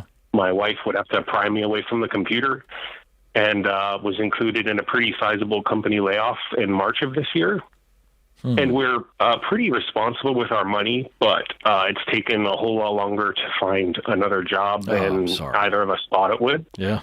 Just kind of the way it is right now. A lot of people are on LinkedIn talking about layoffs in the tech world, and we trust God's sovereignty, but ultimately we're going to have to find something. But in the meantime, I guess we're looking for wisdom, maybe out-of-the-box creative solutions for how to stay afloat as long as possible in such a complicated time. Are there maybe strategies that haven't come to mind for us yet, or are there resources available that we don't know about to kind of be able to keep our heads up while we wait? All right, well, let's do a couple things. George is the master at, cutting expenses and getting creative that way. I want to bring him in, but let's get a couple of things first here. What was the income you were making? I was making $80,000 a year. Okay, and what were you doing specifically in tech? I'm a software developer. Okay, how long have you been doing it? 2.5 years. Okay. Are you doing anything right? Well, let me ask this. Did you have any kind of a severance at all? Yeah, it was a month of income, I think. All right. And are you doing anything for work right now? I mean, I don't care if it's 2 part-time jobs, 1 part-time. Are you doing anything to bring income in? I'm trying to build up my resume as much as possible through training and certifications. Yeah, so but that doesn't get you I'm paid. Not doing a lot. Yeah. Okay. Right. So my wife has 2 home businesses that have been helping a ton, but they're not going to be a long-term solution. Okay. So what's the deficit right now? How do you have to make 80 to actually get by, or what would allow you guys to actually get by? What's that number of income? Yeah, 80 is above staying afloat, fortunately. So what are your monthly expenses? Like if you add up your food, utility, shelter, transportation, insurance, no luxuries, what is it going to take to get by for 1 month? Average month, probably $3,000. Okay, so that becomes our baseline goal. If nothing else, we've got to come up with $3,000 to stay afloat. And let me jump in real quick, George, because I'm going to let you take over here on the cutting. But listen to me, Spencer. You have got to go work. It doesn't have to be in your field right now, okay? But if you can be a laborer on a construction crew and make $18 to $20 an hour, that gets you pretty close to that $36,000 is what we're saying. Like you go do 1, 2, 3 jobs so that you stay afloat. Like staying afloat is just as important as the next job.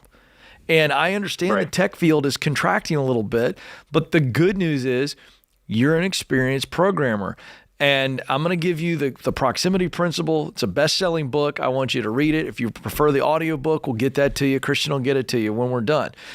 And you've got to really use the formula there of the right people and the right places. If I keep showing up, then I am going to get an opportunity. But George, let's walk him through where he cuts.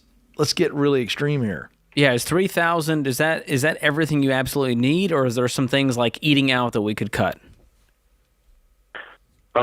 We don't eat out unless a day has just been really insane. We don't really have much of a Every day is insane when you're unemployed. So we got to figure out a way to meal plan, have food ready in the fridge. Okay, so that one we can cut. Right. What about subscriptions? Do you have any subscriptions that are excessive, anything that's not your basic internet?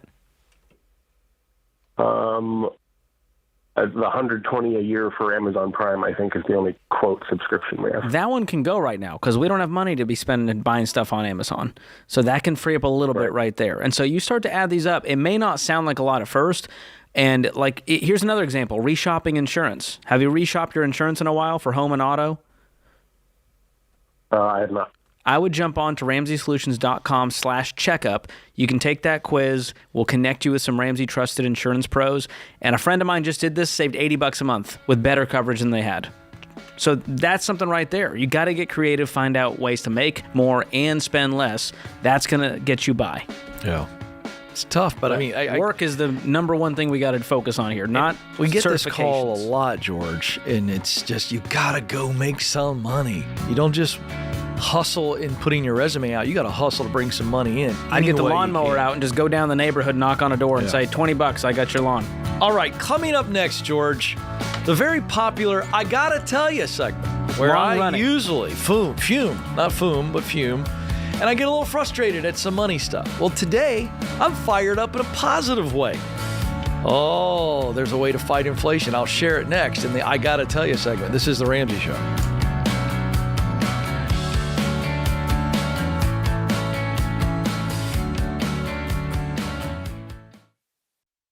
Hey guys, it's Rachel Cruz here to tell you about a faith-based alternative to health insurance that can make healthcare more affordable. Christian Healthcare Ministries.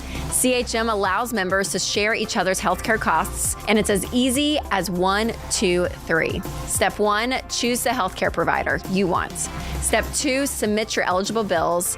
And Step 3, get reimbursed. CHM members take care of your eligible medical bills. With no networks and the freedom to choose your healthcare provider, CHM is the best option for Christians who want to take care of their families and help other believers. Find out more at chministries.org/budget.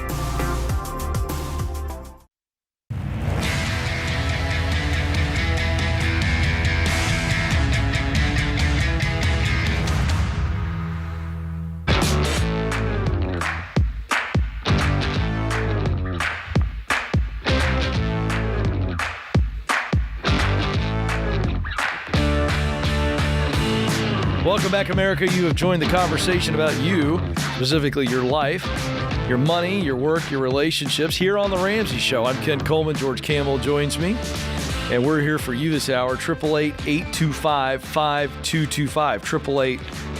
888-825-5225. It wasn't that long ago, George, where we were in a programming meeting with James Childs, our fearless leader, the producer of The Ramsey Show.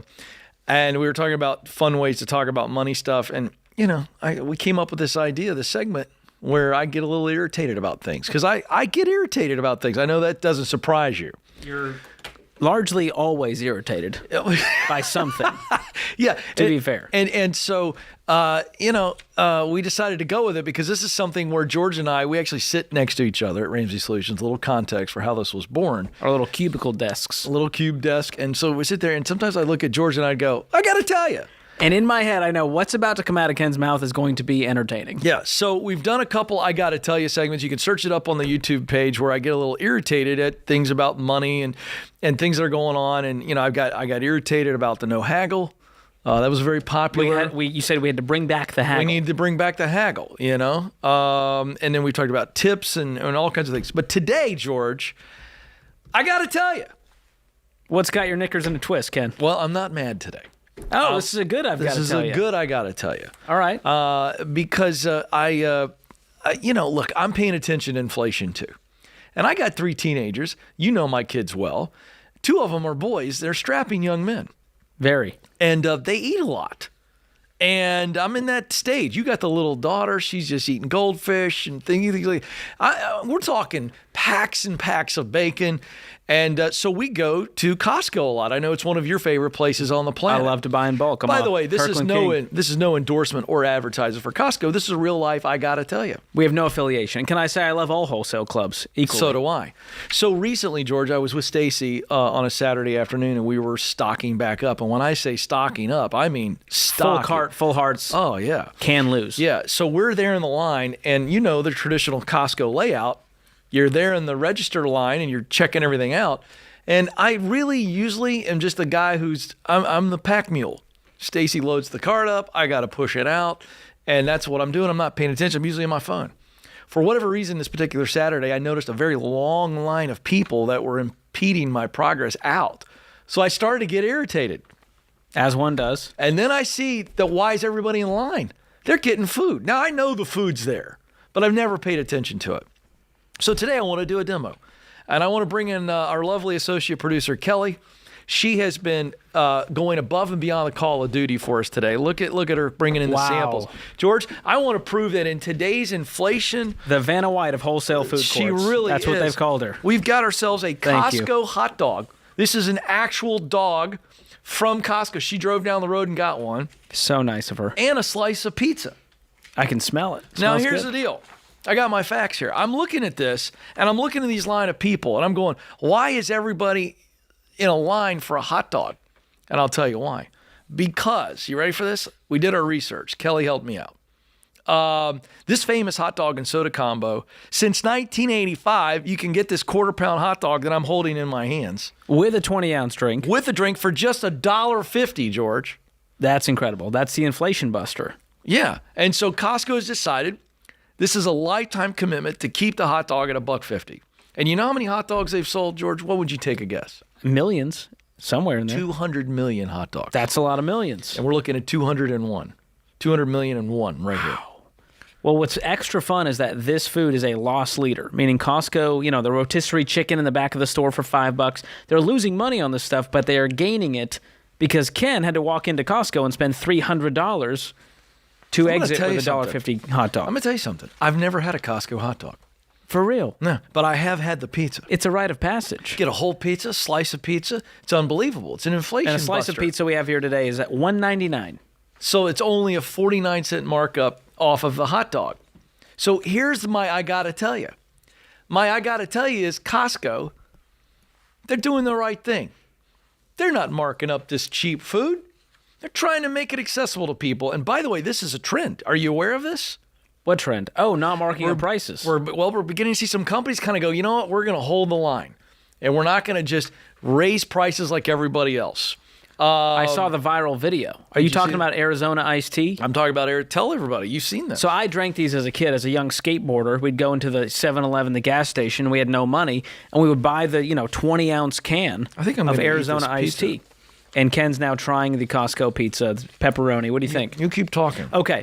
So the Arizona iced tea can, on it, it says 99 cents. And what's amazing is that for decades, since 1992, that 22-ounce can has remained at 99 cents. And we actually have a viral clip from the Today Show where they interviewed the CEO about why the prices have remained that low. Can we play the clip?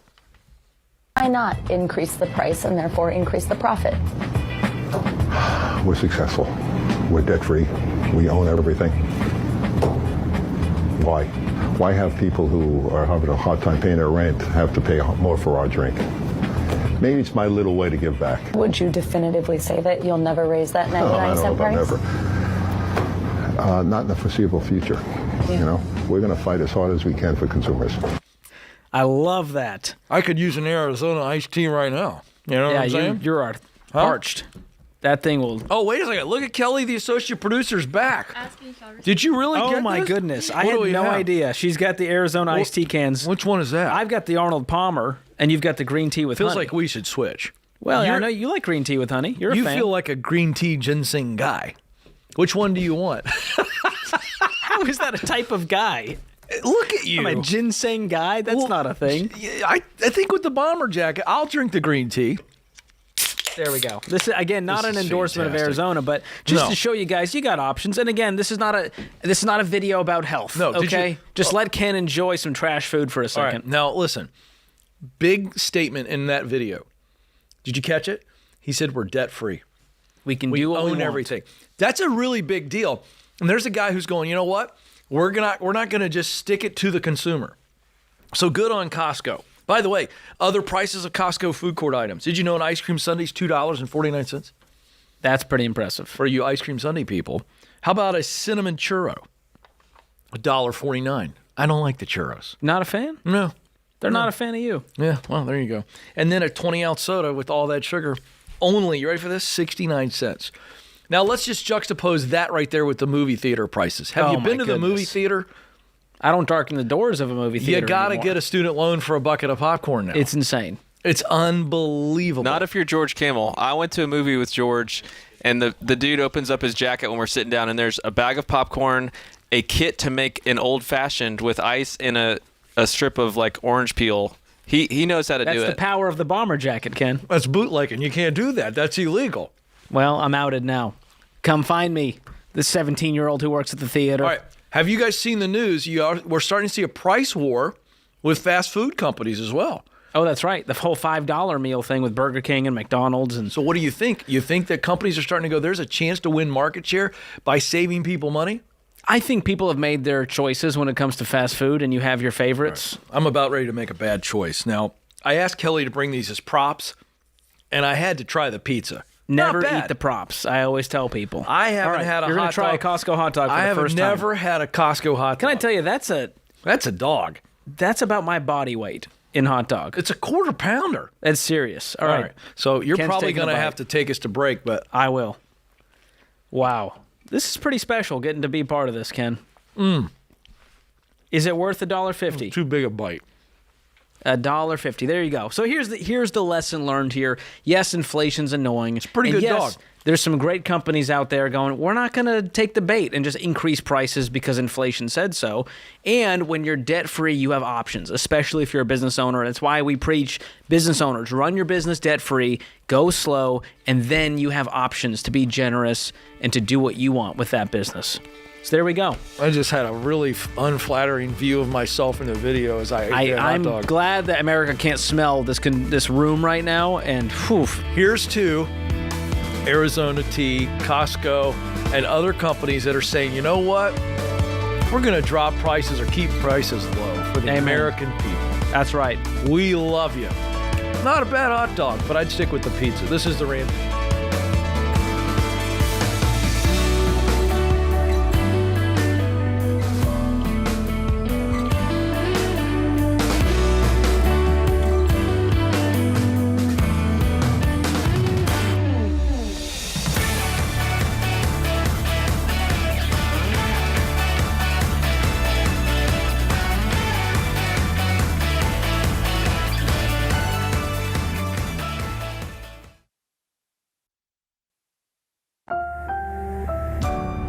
Brought to you by the EveryDollar app. Start budgeting for free today.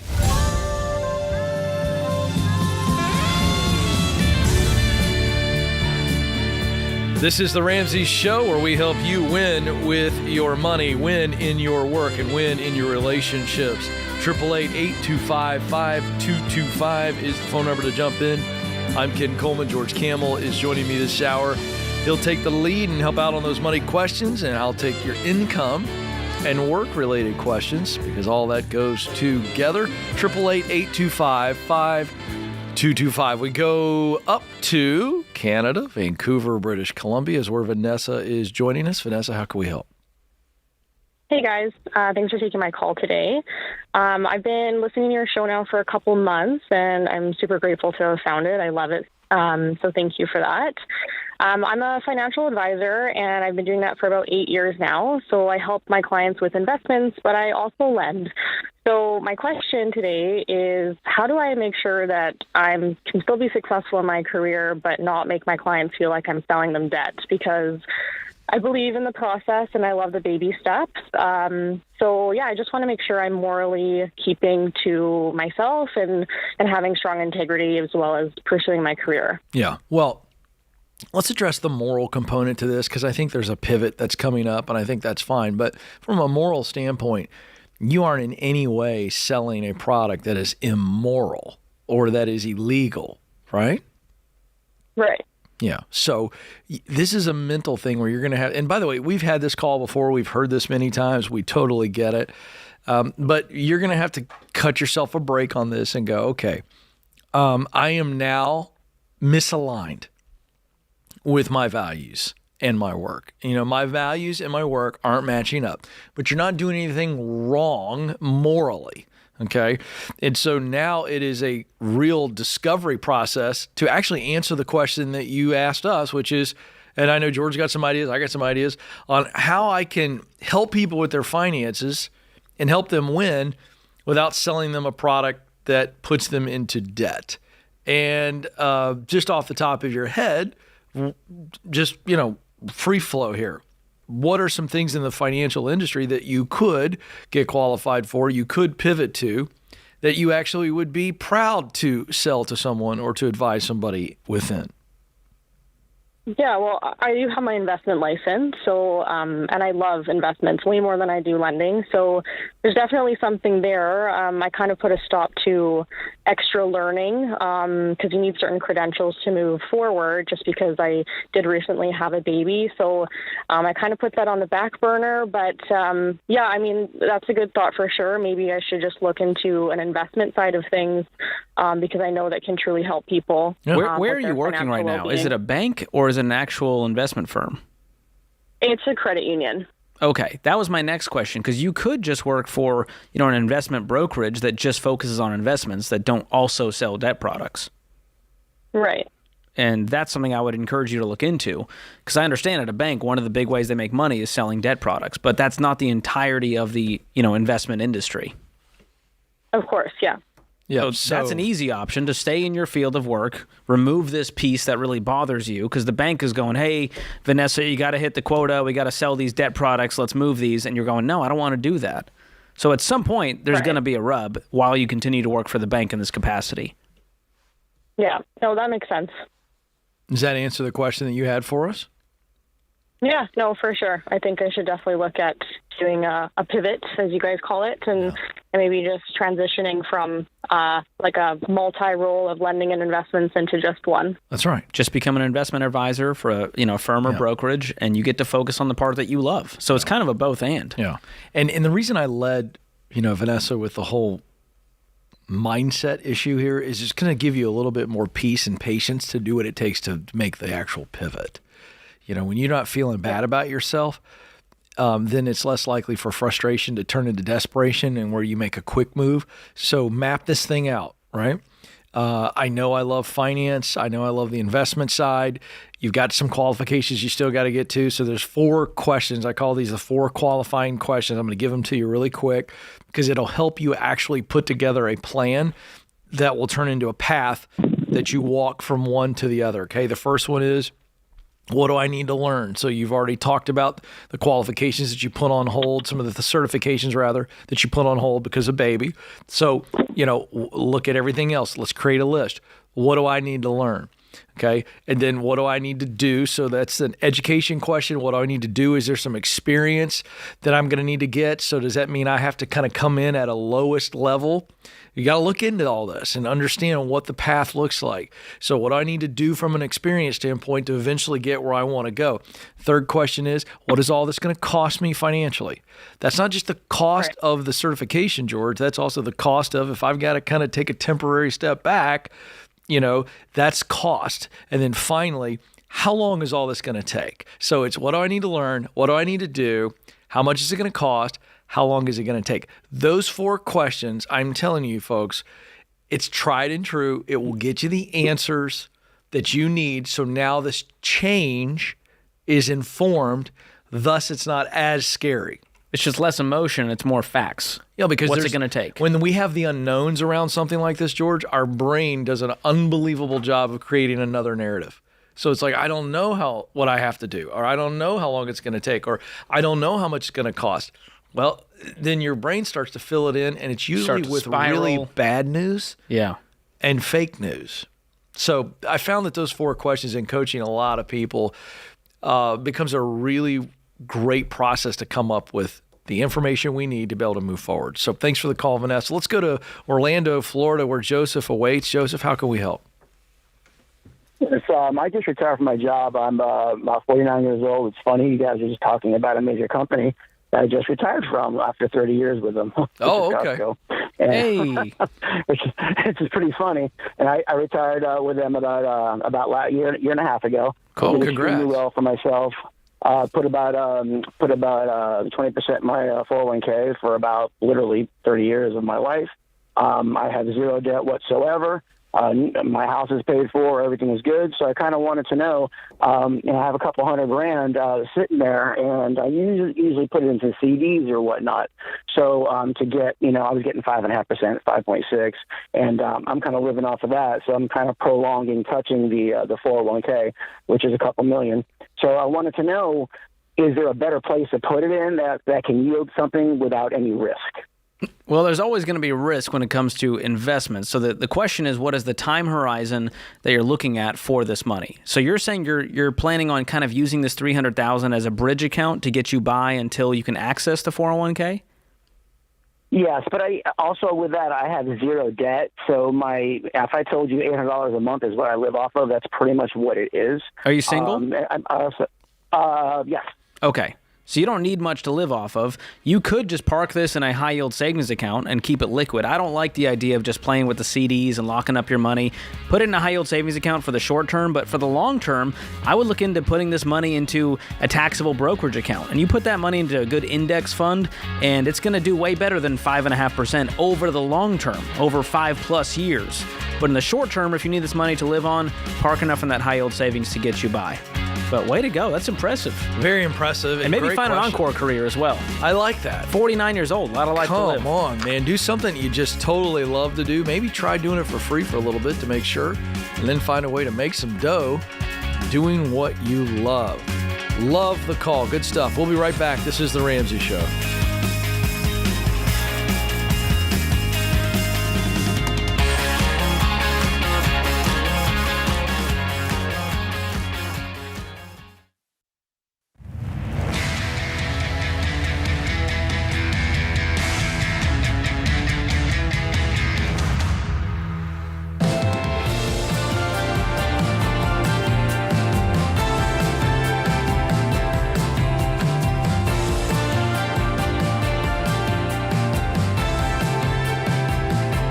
Welcome back to The Ramsey Show. I'm Ken Coleman. George Kamel joins me this hour. The phone number is 888-825-5225. Now, George, I get it. Listen, I get a bird's eye view a lot of times with Dave, hosting with Dave, and now you. And when you get the money stuff, you've got your own style. That's true. You should. You're not Dave Ramsey. You're George Kamel. And I have a confession to make. What's that? I like when you talk nerdy. To you? Yeah. Wow. Well, and just to everybody. But so I do have a penchant for trying to get in the weeds and get a little nerdy. Yeah. That's fair. So, it feels like we're in shock and awe land on social media and media. Everybody wants to talk dirty. We're talking nerdy. I nerdy. thought today we should do something you do very well. And I want to create a new segment. James has given me the green light. It's called Talk Nerdy to Me. Wow. Okay. All right. So I'm going to hit you with a topic here. You knew there was going to be some talking points. You didn't know it was going to be called Talk Nerdy to Me. Nobody filled me in on that. I think this is about to take YouTube by storm. All right. We'll see about that. All right. Here's our topic. Are you ready? Yes. I need a drum roll, but our first Talk Nerdy to Me is, what is equity, George? Oh, that's a good one. 'Cause a lot of people throw that word around and it sounds kind of hoity-toity, kind of a $10 word. We got a crack staff. They give me the good stuff. Well, let me try to explain this like you're 5. Well, that's probably a good decision. There we go. So equity, Ken, is the value of something you own minus any debt owed on it. Can you give me an example? Well, think about it this way. It's the amount of the asset that you truly own.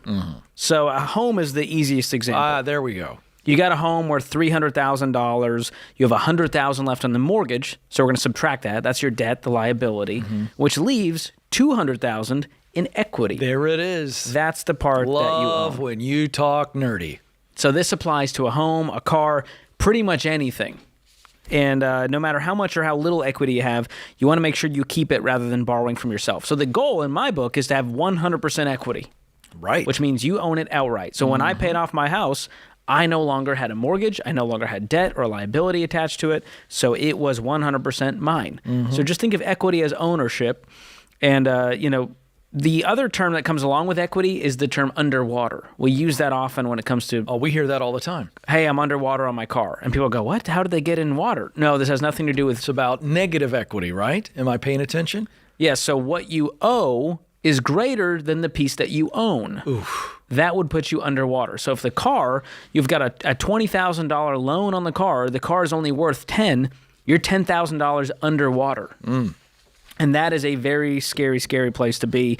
And that's what happens when, interest and fees pile up, the asset drops in value like a car does. And that's the one you see most often is that scenario, is the underwater car. So that is why we teach the baby steps of paying off the debt, staying debt-free. It's the best way to build wealth because it frees up your income. And so, Ken, when you do your net worth calculation, which is your assets minus liabilities, what you own minus what you owe, the most beautiful part of living debt-free is that you have nothing in the liabilities column. Yeah. So nothing is detracting from your wealth when you have 100% equity of the things that you have, your car, your home. And it's the power of paying cash, power of paying stuff off. And if you want to learn more about this, you can learn more about equity at our blog at RamseySolutions.com, and we'll also put a link in the show notes. And again, George does it once more. Your grandmother never wanted you to talk dirty, but she's okay if you talk nerdy. That's the big difference. You see the difference? It's a difference maker. So here's what I say to you, the masses.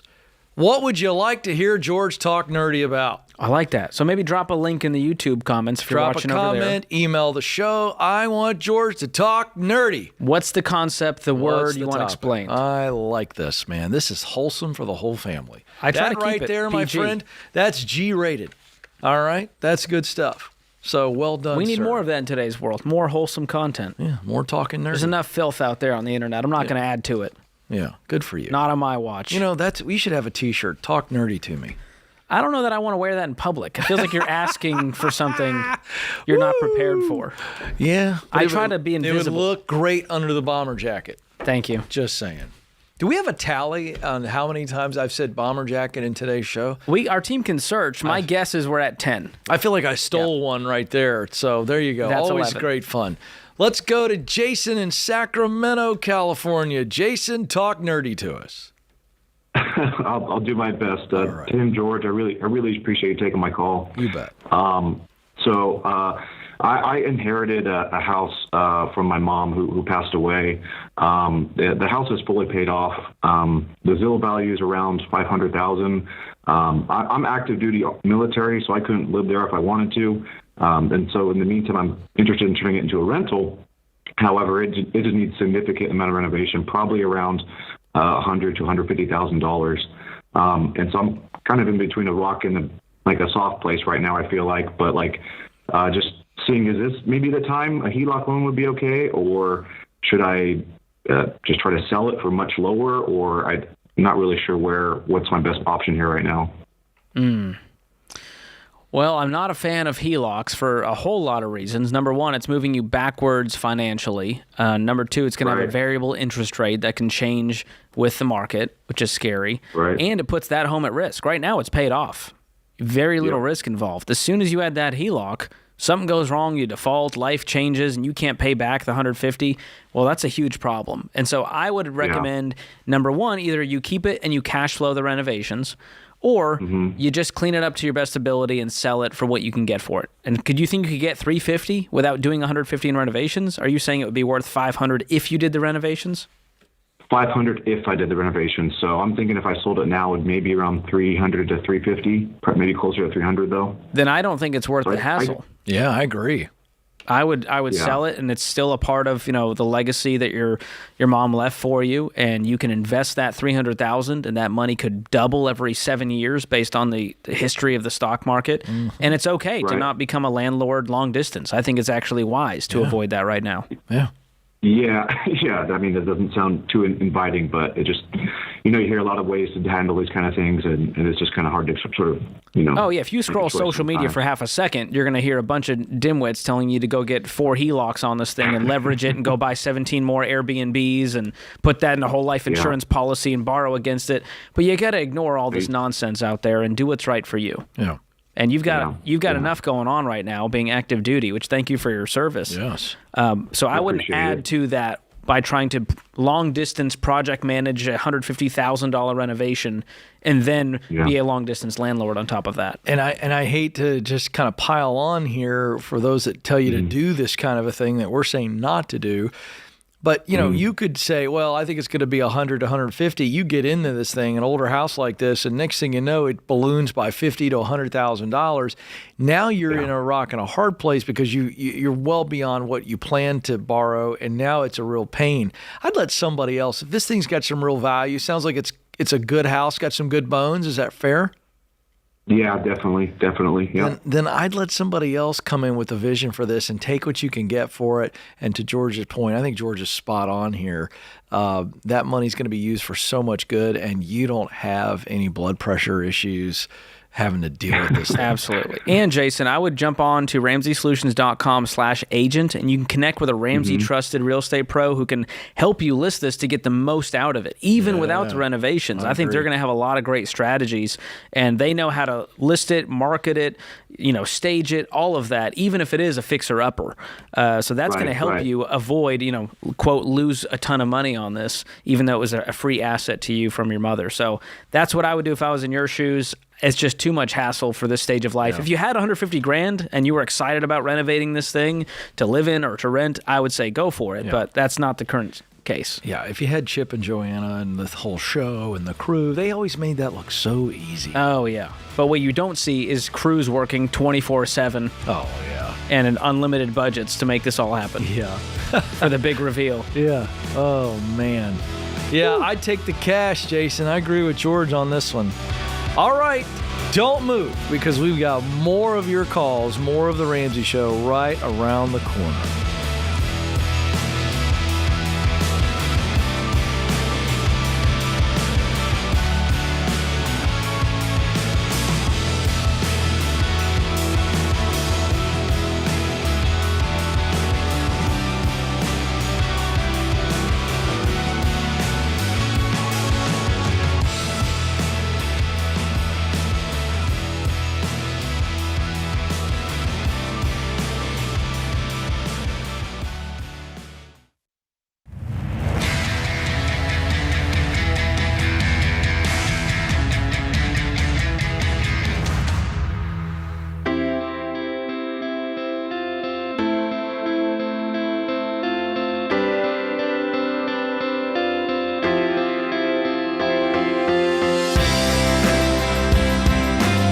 This is The Ramsey Show, where we help you win with your money, win in your work, and win in your relationships. 888-825-5225 is the phone number.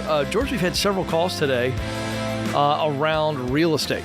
People trying to buy, people trying to sell, homes not selling because they're working with a bad real estate agent, all kinds of calls. We really have. It's been a real big theme today, so I think it's important that we just mention our Ramsey Trusted program is the only way to find an agent you can trust to keep you on track with what we teach. In other words, they're versed in what we believe about money, how we teach you to handle your money, and so they're going to guide you the right way through what can be a disastrous process if you don't have somebody who's really, really knowledgeable and helping you. So what does it mean when we say Ramsey Trusted Agent? It's the top agents in your area who we trust because we've put them through a strong vetting process, and then you get to review their data, how they've done. You interview them. Do you have chemistry with them? You get to decide if you use them or not. So Ramsey Trusted Agents, a lot of experience, a lot of wisdom, and a lot of them out there for you to choose from. They're going to help you with pricing, marketing, choosing the right offer. You can find your Ramsey Trusted Agent for free at RamseySolutions.com/agent. That's RamseySolutions.com/agent. All right, Phoenix, Arizona is where we're going to go now. Josh is there. Josh, how can we help? Hey, I just want to say, first of all, thanks for taking my call. My question to you guys today is just kind of what order am I supposed to be paying off my debt? I've got two really big loans that are kind of the last two pieces aside from my mortgage payment, and I'm just kind of wondering which way to attack them. Okay, lay it out for us. What are the debts and what are the balances? So as of right now, we have paid off about $125,000 in debt in just over a year's time. Wow. Most of that went towards student loans, and we have two paid off vehicles. What is remaining here is we have about $100,000 in student loans, and then the other one besides the house is we have a solar payment, which we assumed when we bought our house that's about $20,000. So I'm just kind of wondering here, should I keep my momentum, keep attacking the student loans that we have, or should we switch our focus and pay off that solar so that's just one less thing that we have to worry about every month? Well, my guess is, unless you consolidated, these student loans are not one giant $100,000 loan, correct? Is it split up? Correct. Yes, and her loans, unfortunately, my wife's loans, they cannot be consolidated just based off of the way that they're broken down. They're broken down into four individual categories. Okay, that's fine. I wouldn't recommend consolidation in your case anyways. You guys paid off $125 in a year. You got $120 left, which tells me you're going to be done in less than a year, right? Correct. Okay, so if you listed out all of the debts and you actually split them, because you don't have $100,000 in student loans, you have a $10,000 loan here, a $12,000 loan here. So how many student loans are comprised in there? She has four loans that are remaining. Okay. Are they even, or are they all random numbers? They're relatively even. The lowest one right now is about $19,000, and then they range anywhere from 20 up to, in the low 30s split out. Okay. So if I'm in your shoes, what I'm going to do is just list out my debt snowball, which means smallest to largest balance. So a student loan that's 19 would go first. That's the next one to attack, make minimum payments on the rest. And then my assumption is solar probably is the next one up, if not close. Okay. And so either way, if you did the math, the way you guys are attacking this with intensity, it's not going to matter if you do the one that's 19 or 21st, but the debt snowball method psychologically causes people to actually finish and to actually stick with it. And that's the power of it. Right. The key is you're not focused on interest rates, trying to play this game and listing highest interest rate first and then falling off the wagon because you're trying to tackle a mountain up at front. Yes. So you guys are on the path. In 1 year, you'll be debt-free, and you will have paid off $250,000 of debt, which is amazing, in 2 years. Yeah. What an accomplishment. Yeah, Josh, way to go. I mean, absolutely phenomenal effort over the last year, and this is going to change your life forever. Let's go to Grace now in Boston, Massachusetts, George's old neck of the woods. Grace, how can we help? Hi. Thank you guys so much for taking my call. How are you guys doing? Oh, we're having a good time. George, how would you answer in Bostonian? Wicked sick. She'll know what it. that means. She liked it. She liked it. Oh, yeah. I love it. George, I'm starstruck, by the way. But anyway, I just closed Wow. on What am I, chopped liver, Grace? Sorry. Gee whiz. Sorry, Ken. No, I love you too, but I It's a watched Boston thing. George's Wow. channel. Wow. Thank you, Grace. How I can love you we guys help? equally. Ignore Ken. How can we help? Yeah, it's just a joke, sort of. I just closed on a condo in Norwood. Oh, and, right next to my hometown of Dedham. Wouldn't you know it? Oh, yay. I didn't know that. Wow. I Look at work in West Roxbury, so it's great. I feel like I Amazing. should just take the rest of the segment off and let you two talk. Yeah, we're just going to bro down I about feel like a Boston real stuff. third wheel all of a sudden. Okay, so you bought a condo in Norwood. Yep. Continue. And I literally just closed on it today, and I'm having buyer's remorse because I really, really wanted a house, and now I'm looking at a $257,000 debt that I will try to pay off as soon as possible, but, like, I want a house. And the Boston area is so expensive that I grabbed the first thing. Like, it's not the first thing. I've been looking for 3 years, but I bought it, and now I have it. But I'm having So where's the buyer's regret? Because you said you really wanted to be a homeowner. Now you're a homeowner, and today, as you close, you're going, oh boy. Because you got a condo. Was it because of the condo? Yeah. You're saying I wanted a single-family home? I really wanted a multifamily because I want to have the investment. So, like, long term, if this could work for me, and the condo be an investment where I rent it out, and then I buy a house. But I'm having a hard time wrapping my head around how am I going to pay this off and then save for a down payment in time before I'm like 40. How old are you? I'm 32. Okay, so you're 32. I don't know if there's any like Massachusetts state law that says you must be a real estate guru by 40. But I love your, your excitement to do this at a young age, which is great. So how quickly can you pay off this $257,000 mortgage with your income? Well, I'm really like looking to you. So I'm averaging about $140 per year in salary. Great. And I have this. I owe on the condo $257. So like, how long do you think I would comfortably be able to pay it off? I love it. This is a great riddle, and I'm going to point you to an easy home payoff calculator at ramseysolutions.com/real estate. And this is exactly what I did when we paid off our house. I used that tool to find out how long it's going to take. And then you can say, all right, what if I added an extra $300 a month? What if I could shave enough money on my budget to put an extra $300? Well, now it shaves 3 years off the payoff. Okay, what if it was $400? What if? And now you know the gap of what it's going to take to pay off that house in whatever time. So maybe you set a goal, I make $140 a year, I can throw $40 a year at the mortgage. That's the principal, interest, plus the extra payment, right? Which means that puts you about 6 years. So by 38, you'll have a paid-for condo that's now appreciated thanks to the Norwood, real estate market in Massachusetts. And now you have no mortgage payment, and you're probably making $200,000 at your pace right now with your income. I hope so. So how quickly could we save up another few $100,000, making $200,000 with no payments in the world? Pretty fast. Yeah, right? You're right. And maybe you don't need to go big. Start small when it comes to real estate investing. But I'm telling you, make it a goal to pay cash with your investment property. It's going to be so much more peaceful.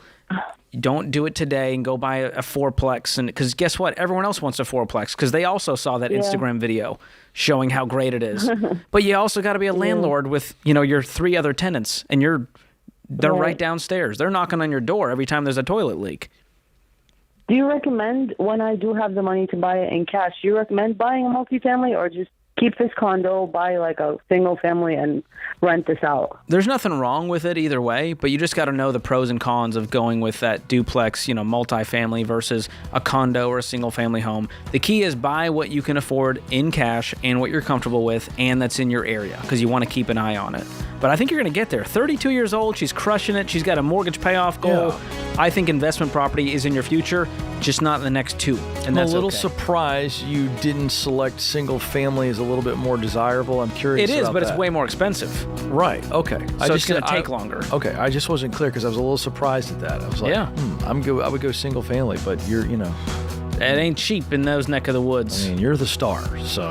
Sorry, right. Ken's a little miffed. I'm still just wounded. I'll give him a hug at the break. All right, a quick hug, and we'll be right back. This is The Ramsey Show.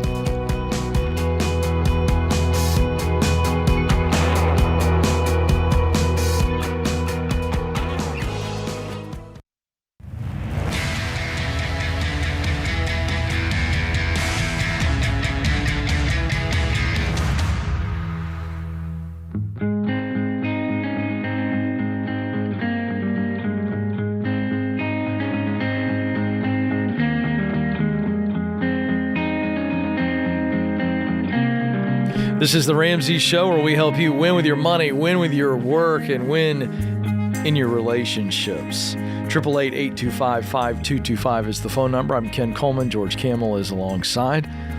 Our scripture of the day comes from Job 17, verse 9. The righteous will hold to their ways, and those with clean hands will grow stronger. Our quote of the day is from Mark Twain. Do the right thing. It will gratify some people and astonish the rest. George and I were talking during the break. Just want to call out that the word astonish is a fantastic word. Got to bring it back. I'm going to highly recommend that sometime in your next week, if you want to score some points, you got to be ready for this. You got to pull it off. You can't be smiling and laughing. But George, I want you to so just as a reaction, if someone says something, I want you to got to demo go. it. I am astonished. Fantastic. That will do it. That'll get their goat, as they say. Yeah. Another one when instead of saying awesome, the word that is so overused it almost should be banished. Instead of saying that's awesome, you could say I'm astonished. It really sets you apart. I think that word doesn't get used enough. Communication from Ken. I like that. Ken's School of Communication. But I like you acting it out. I think it's a real great. You got to be a little exasperated, a little, theatrical about it. Let's go to Houston, Texas, where I'm hoping Lee has got some power. Have you been reading about the power outages in the Houston area? Oh, let's man. check in on Lee. Hurricane Beryl came through and took the power. We're going live to Houston. I had a generator on my house. Lee, you had a generator. Power back. Not entirely around Houston, but yeah. It's a real problem, isn't it? Asking. Yeah. Oh my goodness. Yeah, really feel for you all down there. Hopefully, when do they think they're going to get your power back? Well, by the 14th. Good gracious. That's a lot of time to be without power. Speaking of astonishing, this is one of the biggest cities in America they can't get the power back on. Unbelievable. Well, my Lee, goodness. we're here for you. Glad you're safe. How can we help today? My question is, how do I really get my spouse on board here with budgeting? I'm 63 and she's 62. The both of us are retired. And she's not one for budgeting. She tells me that. She says, I don't like the budget. Okay. And I say, well, honey, how are we going to get through this? So that's my biggest question. How do I get her to buy in on this? We currently, like I said, we both retired, 63 and 62. We've been married 37 years. House, we have a mortgage of $1,450 a month. She retired and went out and bought her a new car, not a new car, but a different vehicle. With payments? And with a note of $1,300. Oh, a month? Gosh. A month. What is she driving? For the next 5 years. What kind of car is this? I got to know what kind of car is worth a $1,300 car payment. Range Rover. Oh, boy. Is this the nicest car she's ever had? Yes, but she's had nice cars as well. Okay. So now you guys are stressed about money because money's tighter than ever as you enter retirement with no working income. What is your monthly income? I think I'm stressed about money. Okay? She's not. She's not stressed because she's not dealing with it. She's relegated it to you, right? She said, hey, you handle the money, but don't come telling me how to spend. Yeah, because she told me when she retired, she says, hey, I'm going to buy the car that I've always wanted. There you go. And you allowed that to happen. We can get it. You're complicit in this crime. Is he? Repeat. You're complicit because you allowed her to do this. I don't know if he did or not. I don't think he's got any control. What did you say when she said, I'm going to go buy a $90,000 car? I'm complicit. Oh, George, you were right. I was trying to Lee, I was fighting for you, man, but now I can't. I can't fight for you anymore. I'm throwing in the towel. Okay, so she doesn't want to get on a budget. She wants to live La Vida Broca over here in retirement. You're stressed out about it. She's not. Does she have any awareness that you guys are broke? Because clearly, unless you have some nest egg you're not telling me about, how much money do you guys have? Well, the breakdown is we've got 20. I get a Social Security check of $2,300. She gets one of $2,200. She has a pension of $5,000 a month. Okay, and all of that, and then we got retirement accounts. $457. We got around $322,000 there. An IRA. I'll tell you what, when she has an IRA and I have an IRA, and we were just north of $3 million with our retirement accounts. Amazing. So why are we going into debt when we have money to pay for all these things in cash? Here's the deal. My house. This is how we function. This is how we've been functioning for the last umpteen years. My house, I owe $300,000 on it. 20 years ago, I owed $70,000. Oh. Is this because of HELOCs and second mortgages? Yes, we moved. Yes. And what'd you do with that money? Spend it. Okay, so we've had basically a spending addiction for our entire marriage that's never been addressed, even though you guys have done a great job still, building wealth.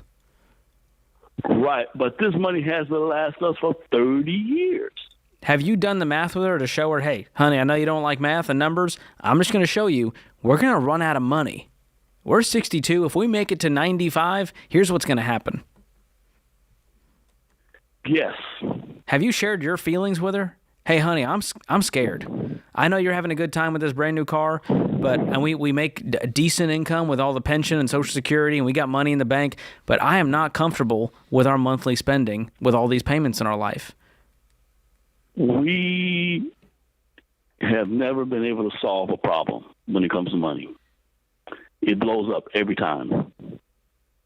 So now we're talking about, honestly, marriage counseling, to where I would set up some marriage counseling sessions and say, look, this money issue has always been a problem, and a professional can help you all start to deal with what makes this stuff blow up. But aside from that, you're going to have to go back to work, my friend. You're going to have to pay this stuff off. If she won't, you're going to have to. You told George you were complicit. So if you two don't come together and figure this out, and even at that, I think you may have to go back to work, my friend. I don't have a feeling your wife's going to go back to work. I think she was like, I'm out, deuces, and I'm going to get this car. And I think since you're complicit in it, aside from the therapy here, I'm just trying to keep it real as if you were my dad or my older brother. And I'd say, look, you're going to have to deal with this. If you won't deal with it with her, then you're going to have to go work and pay this stuff off. Pay the car off. And not allow it to happen again. So you got some options. I roll over every time. I know you do. I can tell. And it sounds like this is not your first rodeo doing this, and it's not just with money. It's probably with everything. Yep. And so that's where I go. The money's just a symptom of a bigger problem. And 37 years, truthfully, it's going to be really hard to uncover these stones and deal with the trauma underneath. And so it's going to take some work. But I'm telling you, if you guys live to be another, 30 years, I'd want a marriage that's fun and a retirement that's fun, and not one filled with communication where we can't even talk because it's going to blow up. She's going to be doing her thing. You're going to be doing your thing. I want more for your life. Mm-hmm.